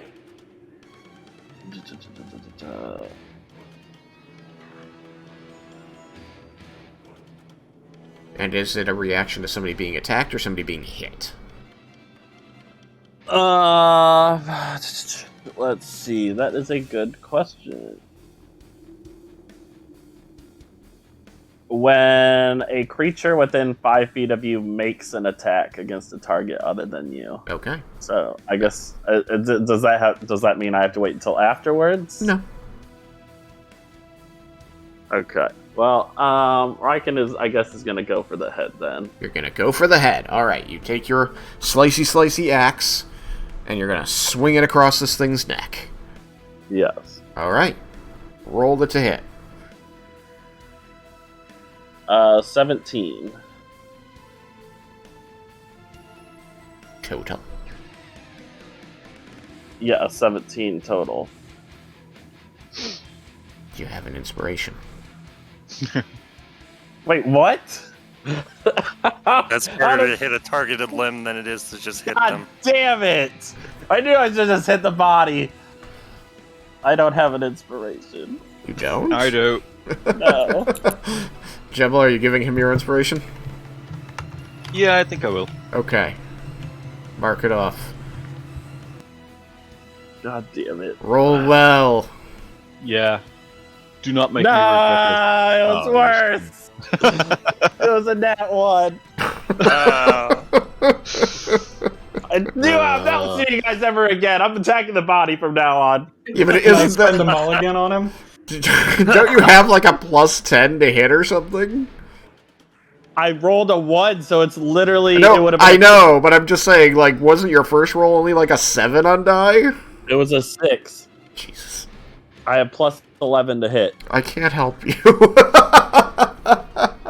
I tried to help. He did everything. Can I spend a mulligan on him? Since it's different than an inspiration? Alright, I will allow 1 mulligan spending. Okay.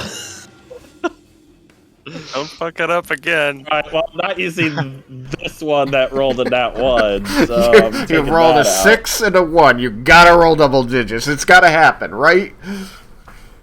Huzzah! Okay, nat 20. Straight to the end of the spectrum. Oh my goodness. Okay. How much damage is that? Alright, so... regular damage gets doubled, so I'll Right. roll those. Yes. And just remember those out that of you the are way. targeting a part of this thing's body very specifically to destroy it. You know that it's going to be easier to destroy than the rest of the body, and you know that the way you're swinging, it's not going to deal damage to the rest of the body. Mm-hmm. So, this is all a convoluted way of saying you know that you don't need to smite. Unless you really want to. I mean, I just get my normal smite. I know. Okay. Okay. So, that is, for normal damage, that is 20 points of non-magical silvered slashing. Alright, zombie 22 takes 20 points to the neck. Alright. How much radiant? 10 radiant damage. 10 radiant. Okay. Cool. The thing's head just goes flying off, and you see some of that pink energy leaking out of the body.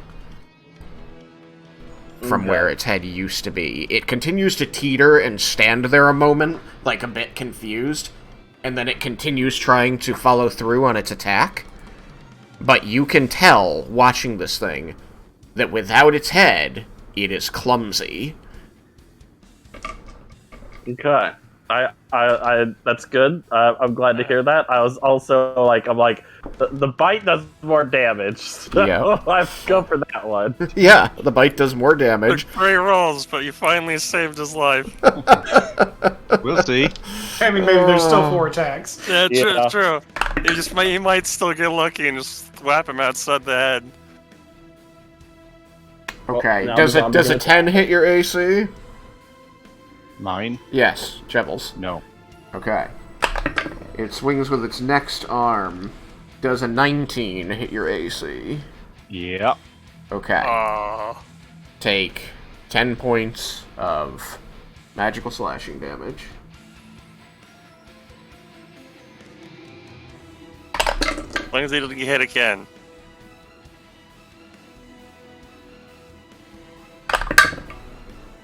And 10 misses, as you said. Yeah. Okay.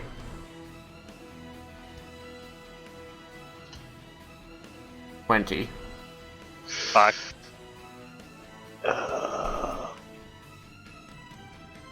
Avenge me! That's why I wanted to go for the body.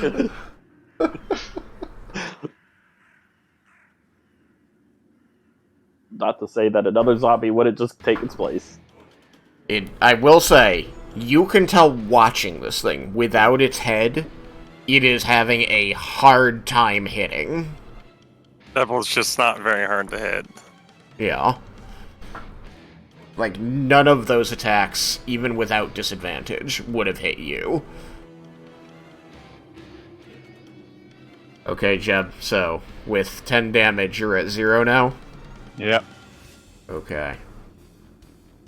Jebble becomes unconscious on the ground.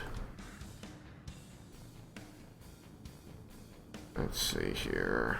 Zombie 23, 5, 10, 15, 20, 25.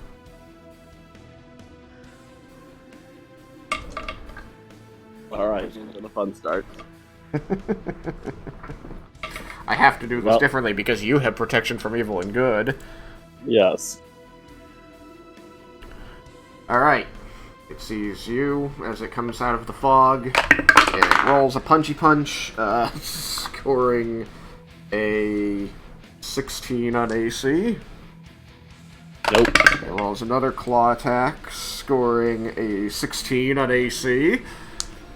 Nope. The other one was going to be a 31. Well, we can forget about that one. Yep. It rolls a kick, getting a 17 on AC. Uh-oh, it's getting a bit closer. And final kick, 16 on AC. Whew. With the exception of the 119 on 8 dice, I never rolled higher than 5. Well, you still got a bite in there. Oh, you're right. I got a bite. Hold on. 20. No. At a disadvantage, really is helpful. The disadvantage is really, really helpful. Making a huge difference for him here. 21, 5, A whole lot 10, different than the first turn when he got beat the shit out of. 30. And as far as I know, I'm never going to lose it because I don't have to roll because my con's high enough. Look at you. Okay, whoops. To be high level.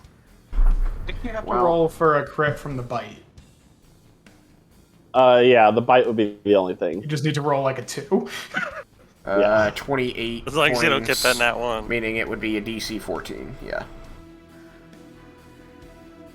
That die go. Oh, that was 15 on die, but the other one was a 3. So that's gonna miss. Get over here. Ugh, there we go. Alright, Unfortunately, when I rearranged my desk to put the new monitor stand on, I lost all the space I had at the left-hand side. So now I don't have room for my dice tower anymore, and I have to set the dice tower inside of the dice tray, which means the dice are more likely to just bounce right out of it. This is a 16, which, if it wasn't for disadvantage, would have hit.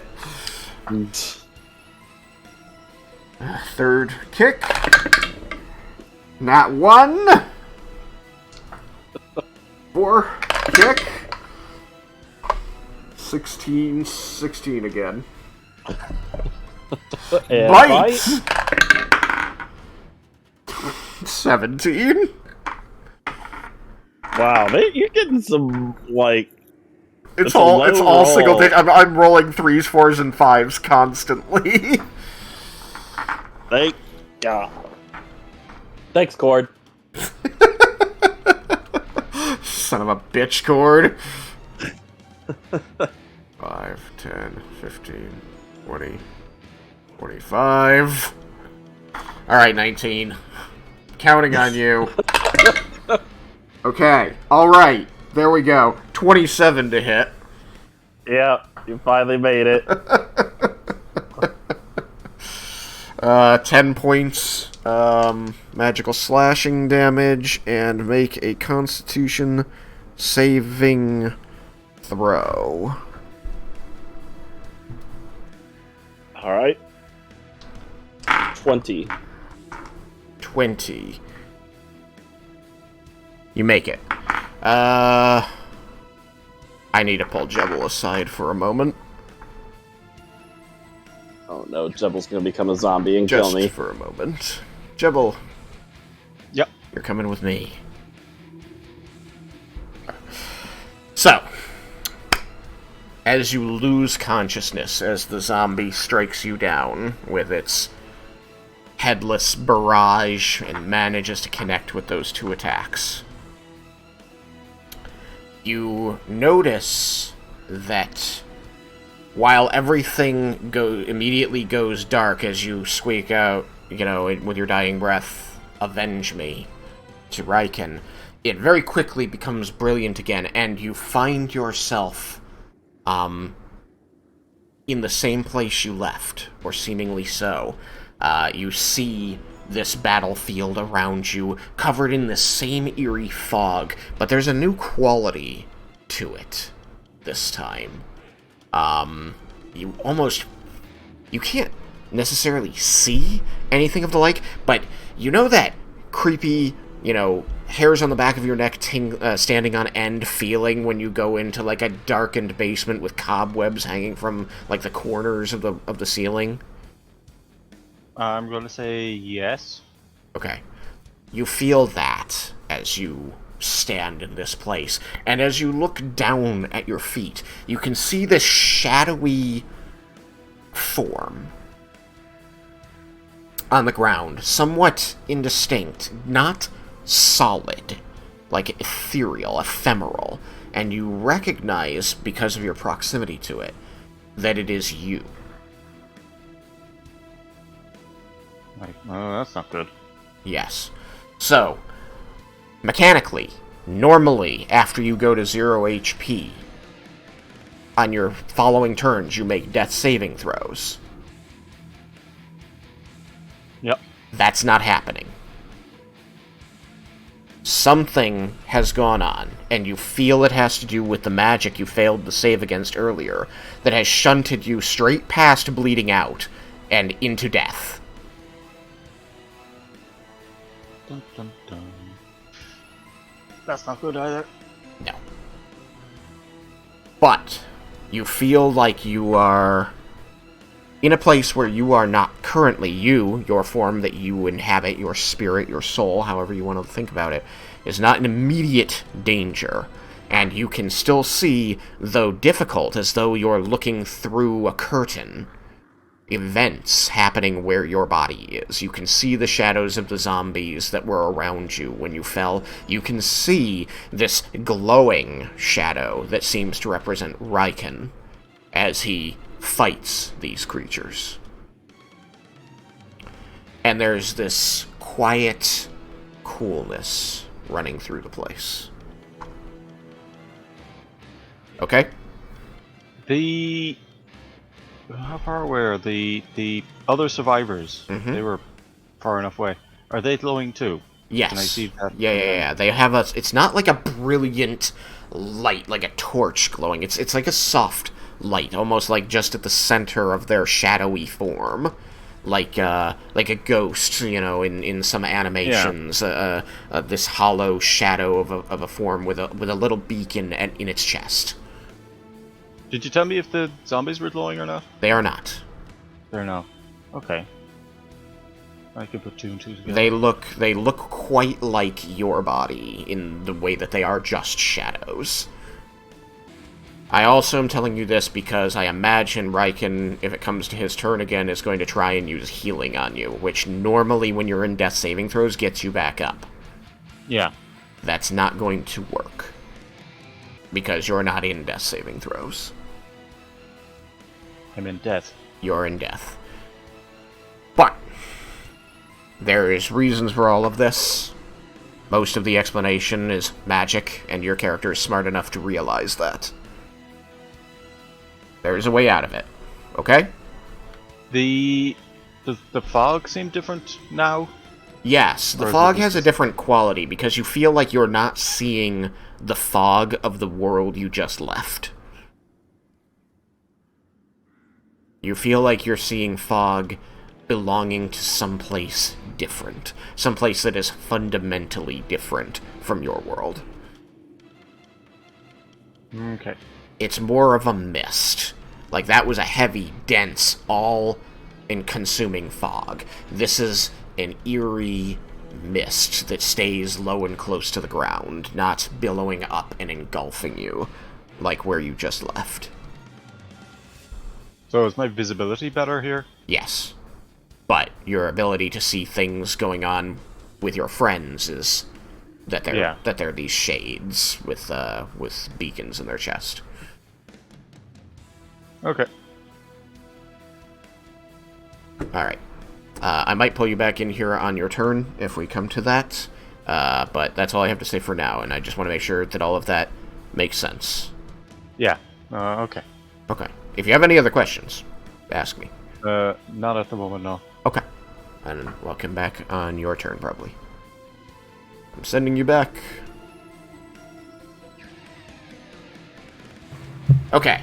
Sorry for the delay. Welcome back. Hello. I know so many things now. So Jebble's not going to rise up and attack me, right? I don't know. Where was I? You attacked me with the third zombie. Third, but No, and then the the fourth. Zombie 19. Okay. I did attack you with him. You were in the middle of attacking with me. You hit once. Okay, that's I right. think it had a kick that it had just done, I think. Yeah, I feel like it was like I fucked up the first two. Or no, this was the first attack, wasn't it? I said I'm counting on you, Zombie 19. Yeah. I remember saying I'm counting on you, Zombie 19, and then he immediately hit. Finally, 27. This would have been Arm 1. Arm 1. So, you make your saving throw. You feel the magic try to press its way into your body, and you force it back with your constitution. So, second attack. A whopping 23. That actually was really close, but it misses. Third attack. Ooh, double of the same number. That's going to be a 29. And 20. And the number was 20. I crit with disadvantage. No, 29 to hit. 29 to hit? Yes. Yeah, that hits. Okay. You must roll a Constitution saving throw. Uh-oh. Uh-oh. So am I allowed to throw a mulligan out? You can buy a mulligan. Okay, hold on. I actually have to get on my phone and mulligan it on here. Did you roll stinky poo poo? I rolled stinky poo poo. Yeah, but how much? Because I rolled like a 6, and that was fine. Oh my god, there's 2 ads! A what? 2 ads. Can I just? I'm going to put it in. Can I just roll it now while I'm waiting on these ads? Yeah. Okay. Oh yeah, that's much better. Oh, Okay. thank God. What'd you got? That's a 26. A 26. Okay, you make it. Don't forget to spend that mulligan.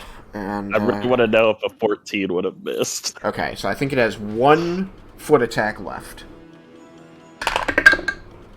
And that is 17.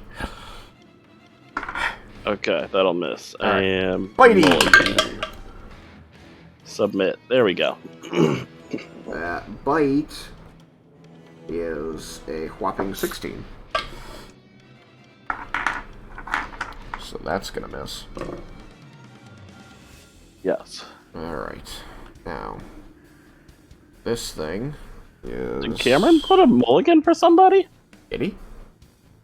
Shit. Oh, Hold on. wait. I wasn't watching chat stream. Cameron redeemed a mulligan. He might have done it for you. Alright, so somebody gets No, that might have been because I thought I had spent. I might not. No, I did spend it because You Says did. Cameron. I meant to pay for that mulligan. Yeah, so, just so that you know, you have 1 free mulligan coming at you, Alex, because you bought a mulligan, and Stamron had bought you a mulligan. Okay. Well, thank you for the mulligan. Thank you, Stamron. Okay, so, you make your save, it misses you, I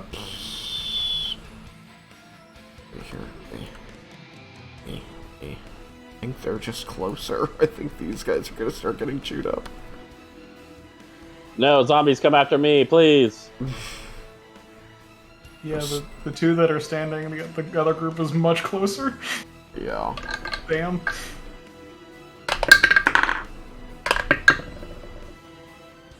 Well, my shitty rolls continue. Okay, that one's not shitty. Okay.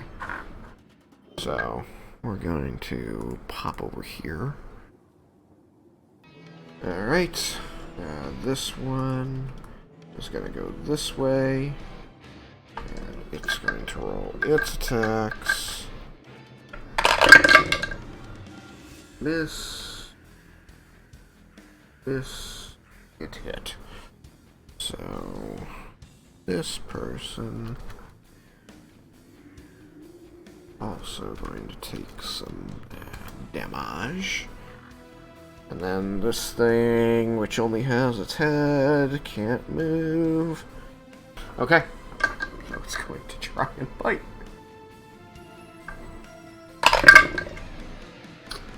And that is going to be a miss. Okay, so they're hurt. Oh, they have to roll their con saves.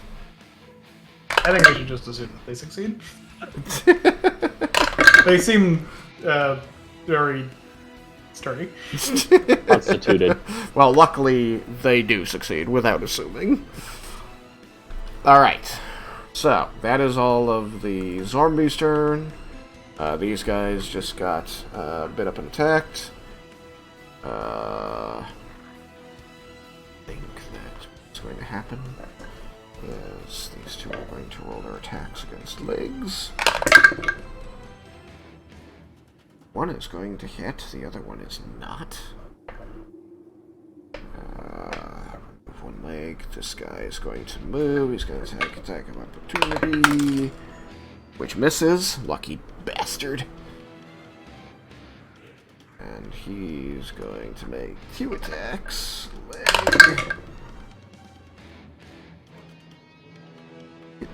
Leg, but miss his other attack. So this one has new legs. Let me just add that name. No legs.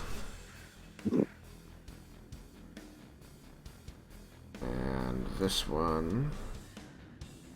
And what? Cancel. This one. Rename. No legs, no arms. Cool. Alright, there we go. Easy peasy. Bite your kneecaps. And 22 is the one with no head. So let's rename that one for no head. There we go. Okay, everything is looking good. They did their thing. Cyrus' turn. 9, 10, 6, we're good. Okay. Alright.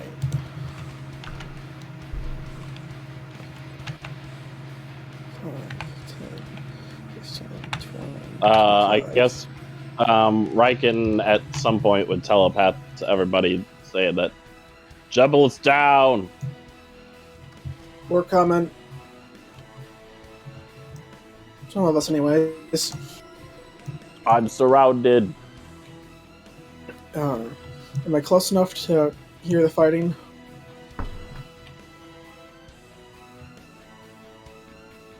Yes. 10, 15, 20, 25.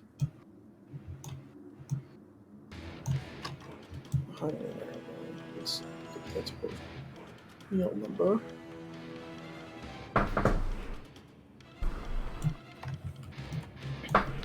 Am I able to identify by sound which ones are zombies and which ones are people?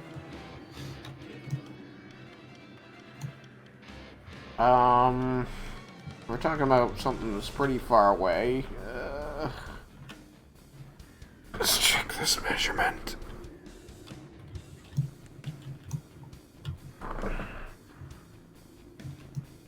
I mean, he's, you know, like 60 feet away. I'm going to say that, like, you know that he's over there and fighting because you can hear him grunting as he defends and attacks. But knowing exactly which of those squares he is as differentiated against the others, I'm going to say no, you're not sure. Okay, then, I'd like to shout verbally, Raiken sound off. Okay, you shout that. Like you want him to speak? Actually speak? Yep. I don't think this is going to get you anything, but go for it. Raiken will shout, "Rah!" I expect that's not enough, but, you know, it felt like it couldn't hurt. What are you trying to do? Well, if I can identify which one's the zombies and which ones are him, I'll cast a spell. If not, then I'll cast a different spell. Okay. You cannot. Alright, then I'm It's going still just to... a cluster of people making noise. You'd need to be closer than, like, 70 feet away. Okay. Well, let me rephrase the question. Does it follow that I'd be able to identify them if I was closer? If you were closer, how much closer? I mean, being a little arbitrary here, but let's say 30 feet? Okay. Then I will simply wait. I just feel like 70 feet is... Yeah, no, that's perfectly reasonable. I was just asking because the other spell I was going to cast was Detect Thoughts, to find which ones had minds and which didn't. Yeah, that could work. What's the distance range on Detect Thoughts, 30 or 60? 30. Okay, so, yeah. That would also work once you're close enough to do that. Yeah, but I was going to cast it now if I was going to need it later, so that I could use my action to find them and then a bonus action to cast a spell to hit them. Okay, so are you going to bonus action cast it now? If I only have to be within 30 feet to identify them by... Well, I'll do it regardless. I don't have any other reason. Okay. I have no real reason not to, so yes, I will. Okay. Which means... It just seems like a really good way of being absolutely sure. So, hand go poof. Oh, okay. Okay. Because they're both concentration. They're both concentration. Alright, by hand. It had done its job anyway. It had fucked up a couple zombies. You know, and it wouldn't be able to catch up fast enough anyways. Okay, so you bonus action cast Detect Thoughts. I believe you're close enough to Leah to detect her thoughts at the moment, but you're going to try and get to them as quickly as you can. Yeah. Okay. Are you like you say that you're close enough to detect thoughts? Does that mean that you also do that? You actually? No, No. Okay. like I would just ping the area to see if there's anything within 30 feet that I can hear that doesn't have a mind, I guess, in case there's something I can't see. You don't want to know what Leah's thinking right now? It's not important, and it's an invasion of privacy, and I don't want to deal with that later. All of that is fair enough. Okay, Yeah. so you've double moved, you do bonus action cast a spell. Good? Yeah, and with the casting of the spell, I'd use its alternative function to look for mines within 30 feet. Okay. You can do that as you cast it. Yeah. Now with the ping, you do know where Leah is. I will say that you have not followed Laramenda's instruction of staying in sight. That's a little hard to do when you gotta be within 5 feet to stay within sight. It's true. Alright, Leah, your turn. Yes.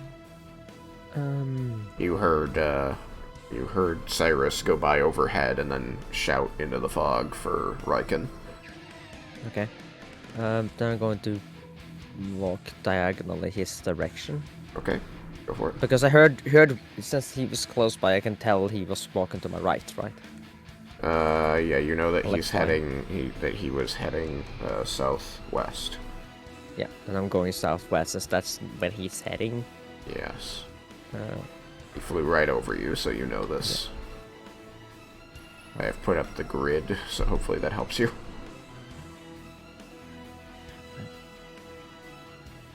Oops, zombie.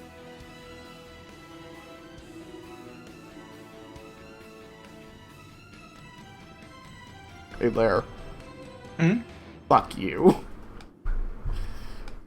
I'm going there. That's the furthest I get.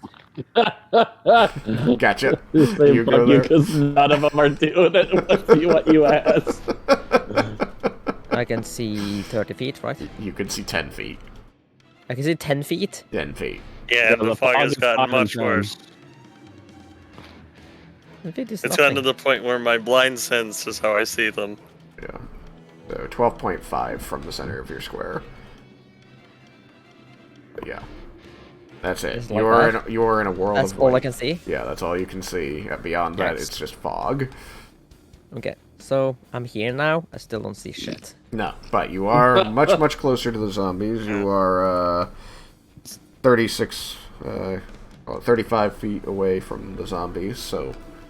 Yeah, but she don't know that. She don't know the direction. No, you do. At 30, hear 'em. at 35 feet, you can hear the fighting as soon as you're as close as Cyrus. And now that you're this close, you are getting a sense of like where this zombie is. You're still not close enough to differentiate Raiken from the group, but you know that there's a group of monsters like ahead and slightly to your left. Okay. Alright, so you double move. Do you do anything else? Nope. Okay. Laramendas, it is your turn. You have no idea that nobody's listening to you. It's true, I do not. But I'm going to work on the assumption that they are, Yep. because, you know, like, things are good, people are teamwork, and all that fun stuff. Battle buddies. So, if this is control weather, which Laramendas thinks that it has a reasonable chance of being, Okay. can I cast Dispel on it to end the effect? Which would end the control of the weather, so the fog would still stay Until it would, warmed up. it would begin dissipating. Yeah. Like as the would start area getting came easier up. to So it see wouldn't it, actually harder. help us, but it would make things so they weren't getting worse. You can attempt. Assuming I can actually attempt to dispel it. You can attempt to you can cast dispel magic, and because if it's what you think it is, then it should be a spell affecting an area. So casting it on that area should attempt to dispel the spell. Okay, cool. So you may spend a spell slot and try to do that. I thought about that spend too. a third level spell slot to make that attempt. Then Okay. going to use the blue die. And this works like counterspelling? Got a 28. So you just dispelled an 18th level spell if it works like counterspell? Yes, and it does work like counterspell. I've dispelled an 18th level spell. Well, aren't you a little fucker? So, Laramentus will telepath. I've just cast Dispel Magic on what I think is the spell creating the fog. It will take, if it is the spell that I think it is, it will still take time to dissipate, but hopefully it will not be getting worse unless the caster begins to cast the spell again, which would give us an indication of either aid from another powerful spellcaster, or that they are extremely powerful because it's an 8th level spell. So either way, we'll get some useful information, assuming this is unnatural. Oh my goodness. All right. 18 Good level luck. spell. I rolled an 18 on die. So I guess even if I hadn't been an abjuration wizard, that one would have worked. That one would have worked, yes, because you would have, add in your intelligence. You still would have dispelled like a 23rd level spell, or whatever, a 13th level spell. Yeah. At the very least, I would have been able to get, if they had upcasted at 9th level, just to make it more difficult for someone to do what I just did. It is pretty fun that whatever number you roll on the d20 is the level of spell you dispel. Yeah. That'll change. You're just like, I rolled a 3. I just fell up to a 3rd level spell, whatever. It was going to happen anyway. Yeah. But you just know. It's like, okay, that's a 5. 5th level. We're good. Yeah. Funny. Alright, anything else? Moving? No, I think I want to stay where I am, because I want to keep an eye on the entrance of the bridge. Okay, so it's your And turn. I want to emphasize more seeing the direction that everyone's been running in. Okay. So I am good there. Okay, so if your turn is over, I actually realized I forgot to tick up the round, so it's not round 6, it's now round 7. Bam. So, anybody who did have ongoing effects, does have ongoing effects, I don't know who that is anymore, tick your ongoing effects. So I'm at 4 ticks of greater invisibility. Okay. I mean, I have 10 minutes of 10 minutes of protection of good and evil, so I'm good. Cool. So, Like 90 rounds. yeah, 10 minutes to 100 rounds. Sam, the fog does not get thicker. Okay. Jebble. It is Jebble's turn. I was kind of wanting to see fog 0/5. I was too.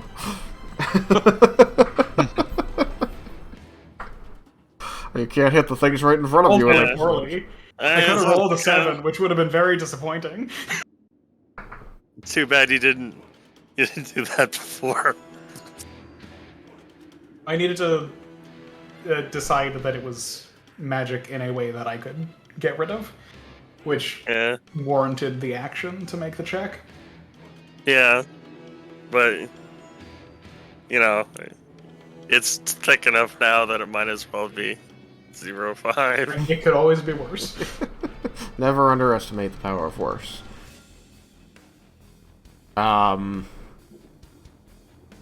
Jebble's turn comes, and Raiken, since he is right next to you, you are able to see that his body rapidly decays before you. Oh god. Vendar's turn. Those melting! Devil's melting? Where's Vendar? Well, decaying! There's Vendar. That doesn't sound good. That could be normal for gnomes, you don't know. Have you ever seen a gnome die? You don't know. 30. And Especially then, a druid gnome. double move. So, no, not that way. 5, 10, 15, 20, 25, 30. Maybe the druid Anyway. gnomes decompose faster. Part of the earth. You hear these footsteps, you feel a rush of air, you see nothing, you hear, "Hey, Lair." And then I'll use my bonus action to roll hide. Didn't you? just- Oh, you took an act. Yeah. That's fine. Yeah, I use my action to sprint and then bonus action. Yep. All right. Who just said he's shedding his skin? He's molting. He didn't need that one anymore. Raiken, I believe So it's 27 stealth. 27 stealth. Got it. Hold on to that number. Everyone just Raiken, doesn't know where you are anymore. it's your turn. You're surrounded by zombies, and Jebble looks really, really bad. Yes. This is a very, very difficult predicament that I'm in. One of the zombies near you doesn't have a head. That makes you feel a little better. That's the one that killed your friend. That is true. And I saw he was not doing so well attacking with No, his it head. looked very unsteady, and like it just didn't know where to swing anymore. It got 2 good hits in, but like it was struggling. So Raiken is going to try to attack the head of another one. Okay. The headless one is the one all the way on the left side of the screen right now. The other 3 have heads. Yeah. So I guess I will attack the one next to the headless one. Okay. Just go down the line. Yep. Yep. That is zombie 23. Huzzah! That is a 25 to hit. You hit. Alright. Unfortunately, I don't have double damage on this one, so... For the normal damage... Oh, God! That's 7 points of non-magical silver slashing. Okay. And radiant. And... Radiant... God damn, it's only 3. Which, you know, doubles to 6. Yes. But that's still not a lot. It isn't, but it is enough. Its head falls off. It's less spectacular than last time. It is less spectacular than when you dealt 30 points of damage to its neck. like the head stayed there for a little bit and then finally fell off. Whereas before, the neck Like, you disintegrated, cut the head through was it, and you flying. just, like, slowly seeing the radiant damage eat away its neck, and its head just rolls backwards off its shoulders. Alright, he's gonna attack the one that's on the corner then. Alright. Zombie 21. Actually, you know what? He's attacking 19 because that little bastard got a hit on him. Okay. Never mind. Zombie 19. Swinging for necks? Yep. Swinging for necks. 20. 20. That hits. Okay. You swing your axe through its neck. Normal damage, 9 points of non-magical silver slashing. Alright. Radiant damage, 4 points of radiant damage. Alright, you know that becomes 8, so that's 17 total. So, And its head falls off. yep, that should be another head off. After that,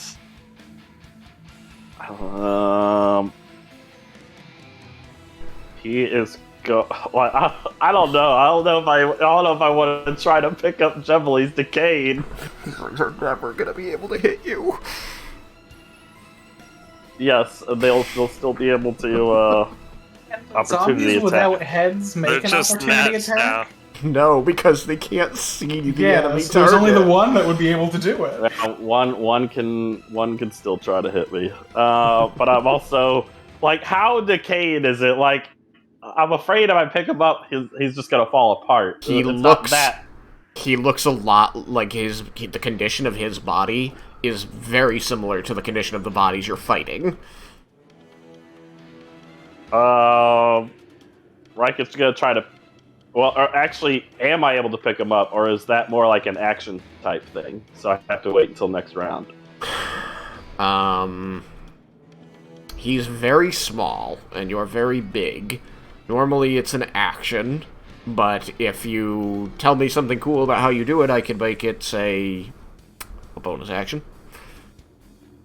Raiken is, like, he's going to lean down and, like, do this, like, weird flip where, like with Jebble, to where, So like, you're gonna, like, tumble and pull him up with you? There's like a somersault, like rolls over him. I almost Picks feel him like up as he rolls. Alright, He's I'll gonna let him pick- say it. he's going to pick him up and then, like, kind of go, like, lift him up towards the left and then flip him, so then he, like, lands, like, on top of his shoulders, like, sideways, like, across his shoulders. You're not, like, grabbing him, like, with both hands, scooping, launching him into the air, and catching him like a bundle of sticks on your shoulders? Yeah, so it's like one arm has a hold of his legs, and Yeah. the other arm has a hold of his arms. Yeah. Gotcha. So now you've tossed him into a fireman's carry. Yep. like his back to your head, so like he's like bending in a manner that people should not bend, so that he can't bite you as easy. No, this is fun. Okay. Raiken has no reason to worry about him yet attacking him. Okay. Just that he kind of looks zombie-like. Alright, you've attacked. You have bonus action to bundle of sticks for Jebble.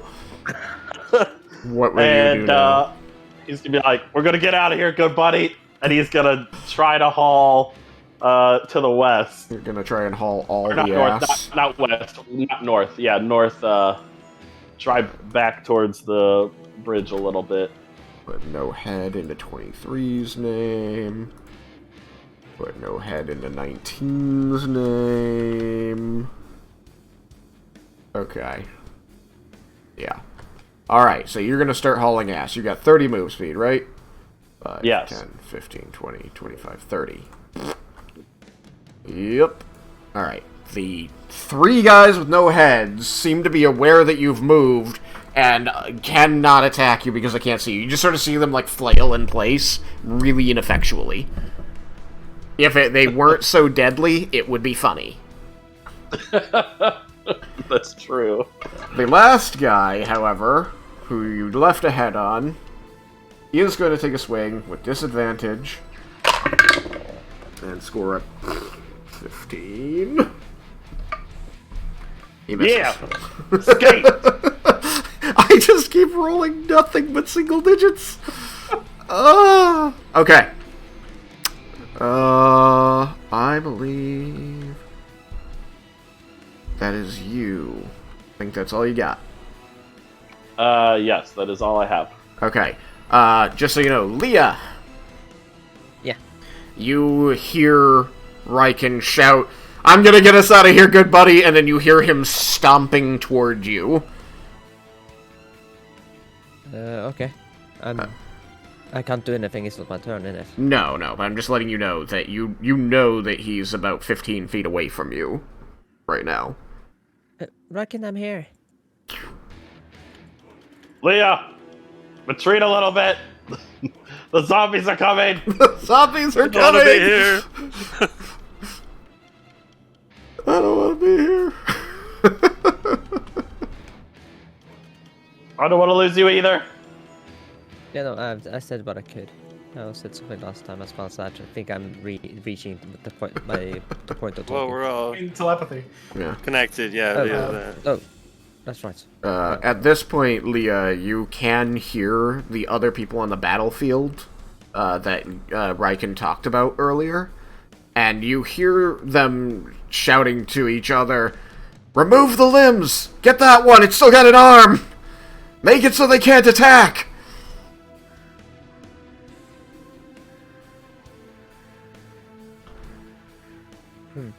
Oh yeah, Raiken, I guess, would also telepath to the group that you take out their head, they're more clumsy. They can't hit for shit. They stop popping off. Okay. Yukikaze. Stop popping off. Yukikaze. It is also it is around stopping time. I know. I wanted to give him a chance to be our closer if he wants to be. Oh, I heard all the craziness going on, so I'll just.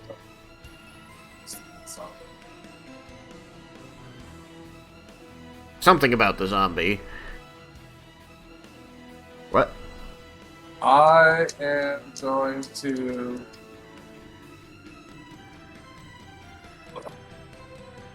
You know that there's an armless zombie below you who flung his arms at you and you deflected one of them, the other one just missed. Yeah. I think I'm just gonna go down, try to kill it real quick, and then head toward the gang. Okay, you just heard over telepathy that cutting off their heads makes it hard for them to attack. In case you wanted to do something with this. And this corroborates your commander's instinct earlier that told you that the joints were weak points and you could probably make them worse at fighting if you removed parts of their body. And I forgot whether you said they're called attacks in 5e. The way this works is it's just you tell me if you're targeting something other than the main body, and the thing that you're targeting just has its own AC, which is different from the main body's AC. That's how I handled it, rather than making it a called shot. Just, you're targeting a specific spot, that spot has its own AC. The same way the eye monster you fought did, where the hitting the body was relatively easy, but hitting the eyes was pretty hard because they were moving so much. Mm-hmm. So these are going to be a little harder to hit because you're hitting a specific spot, but I think you're still very capable of doing it. Raiken just likes to roll for shit and make me look bad. Hey! What? I missed one time. I roll a 6. I roll a 1. Okay, now I crit. I missed 2 times. I also hit 3 times. Yes. So, I'm just telling you what you know. You can use it, or you can ignore it. Either way. The guy below you has no arms. You can fly down to him with your silvery wings and attack him. You may try to remove more limbs, or you may just attack him. Whatever you think is the best course of action. Do remember that you can make the Silver Fang an element. I did not remember that. Yeah. I think it'd be fair to say that it would be fire when I did it along when I did the armor. So, But this means that it will deal 1d6 extra fire damage. It'll deal normal damage plus 1d6 fire.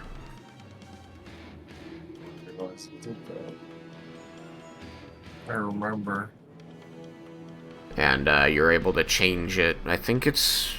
Gosh, I'm trying to remember if it's a bonus action or a no action. But I know that once you change it, you have to wait for a short rest to change it again, and then it has to recharge in order to change. All you have on here...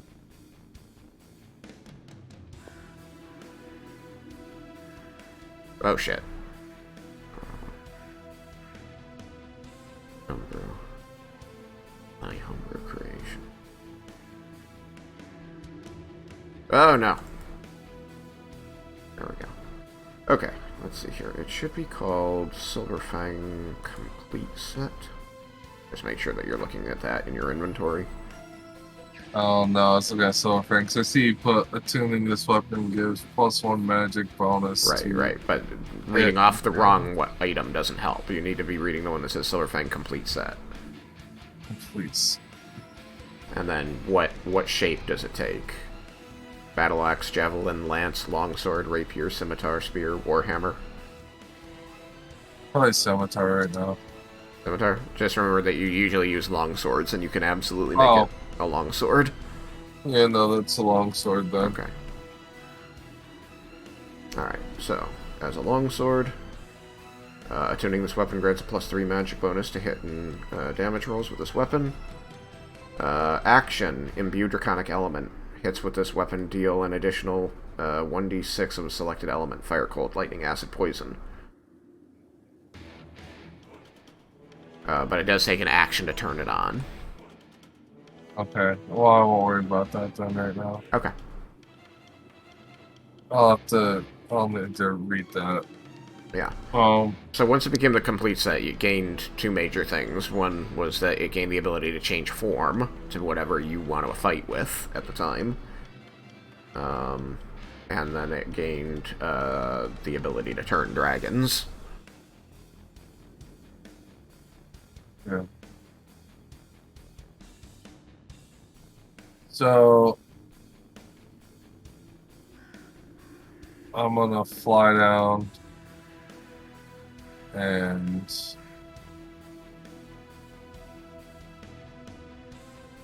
to do bonus damage.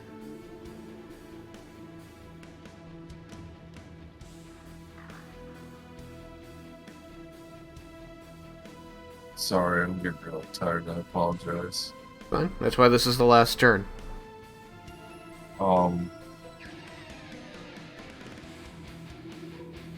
That way I can start with the zombies again next time.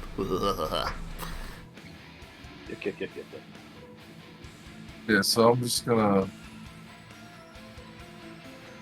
fly down to him Yep. and attack him. Okay.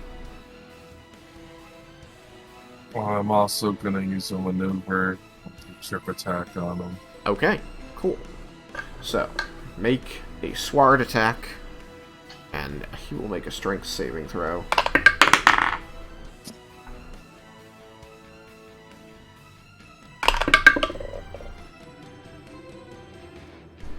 His strength saving throw was a 5. And save is 18. Okay, he fails.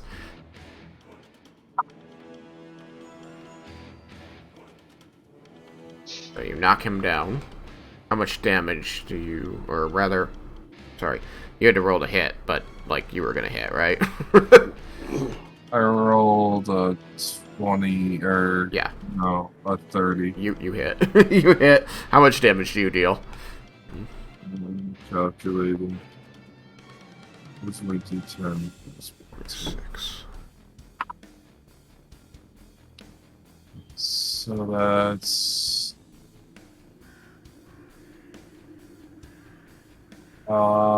wait, what was the Silver Fang's bonus?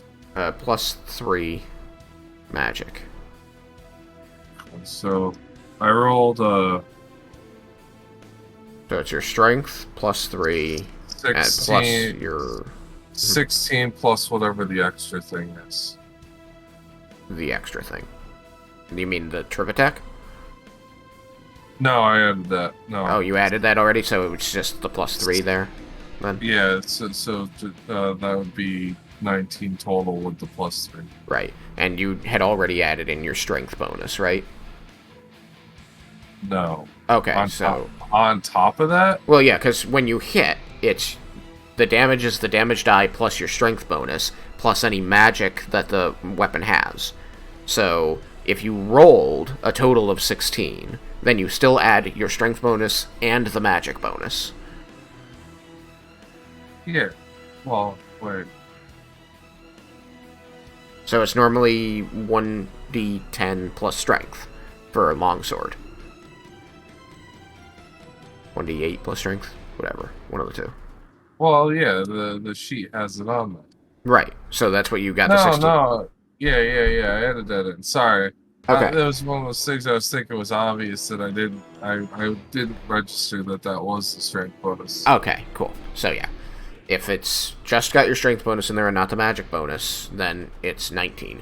If it already had the magic bonus in there, which it should if it's in D&D Beyond, then it's just 16. Do you know which it is? I've decided I'm not going to quibble. It is 19. That's fine. We'll figure it out. Alright, so he's tripped. You dealt 19 points of magical slashing damage. Are you going to... I think it doesn't add the complete because it added +1 from the sword itself. Because Okay. it's it's +6. Okay, and And your my- strength is 5. Yeah. Okay, I'll figure out what's going on with that. Don't worry. Your second attack, same thing, same guy. Yep. Roll with advantage, because he's tripped. Wow. My advantage is 19. Okay. You hit. Roll damage. Are you using any maneuver? No. Okay. So that will be. And are you going to aim for his body again, or are you going to aim for, Yeah, I'm just swinging at him. Okay. You don't want to, like, try and chop off a leg or an arm? No. Okay. So it's 8 damage. 8 damage. Having arms. I thought I said a leg or his head, but yes, if I said arm, I meant head. 8 points of damage.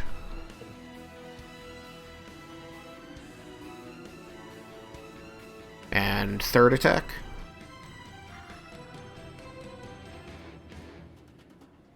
Points of damage, but.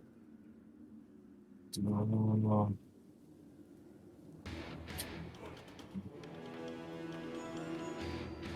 Alright, yeah, I'm not gonna lie. I think let's do it. Alright, Okay. Third attack. I only have 3 attacks. Yes, you've only made 2 so far. No, I did 2 with advantage, and I did the trip attack in the beginning. So I didn't hear a second advantage attack. I've only heard the trip attack and 1 advantage attack so far. You dealt 19 damage with the first attack that tripped him, and then you dealt 8 damage with the second attack, which you had advantage on. And the damage. Sorry, I didn't tell you the number. Yeah. 27 to hit it, and Yep. it would be 9 damage. Okay, as you are striking this zombie, you feel a tingle in your hand. A calling to use power hidden there.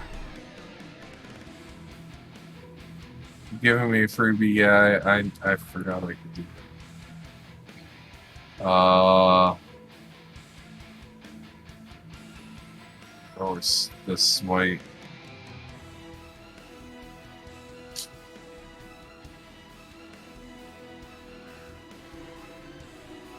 Oh, there it is.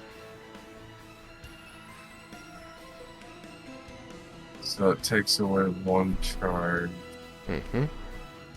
There's 3 charges. Attack deals an extra. So yeah, I'll activate the branding smite. Maybe 2d6s. The next time you hit a creature with luck attack and spell before the spell ends. I don't have to do this or preemptively do this. I can reactively do this. I believe I had to put it on the item as Branding Smite because it wouldn't let me put it on as just Divine Smite, and Divine Smite you don't have to do preemptively. Okay. So it's not going to do the branding thing. It's going to do radiant damage equal to 2d8 plus 1d8 per level. You have 2d6 on this. Right. If you're if you're doing the level 3 one, then it'll be 6. Yeah. Or excuse me. 2d8.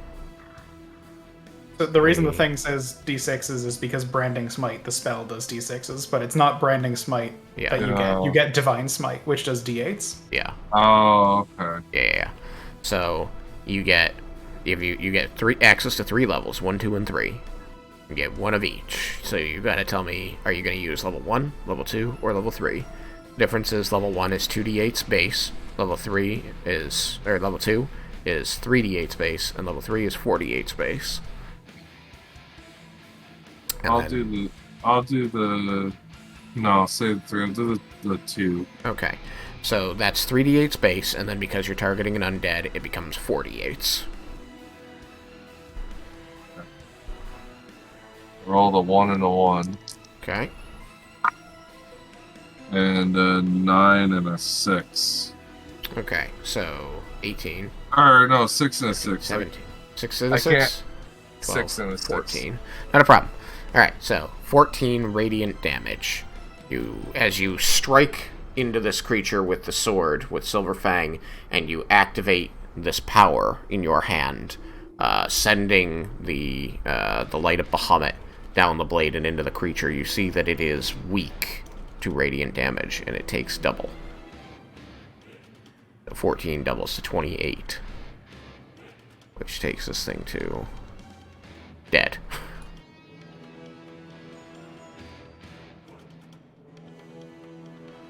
Woohoo! Sorry about the slowness there, guys. It's okay. You're tired. I shouldn't have made you take the turn. I just I thought it would be okay. That's my fault. I'm sorry. No, I need to know my character better.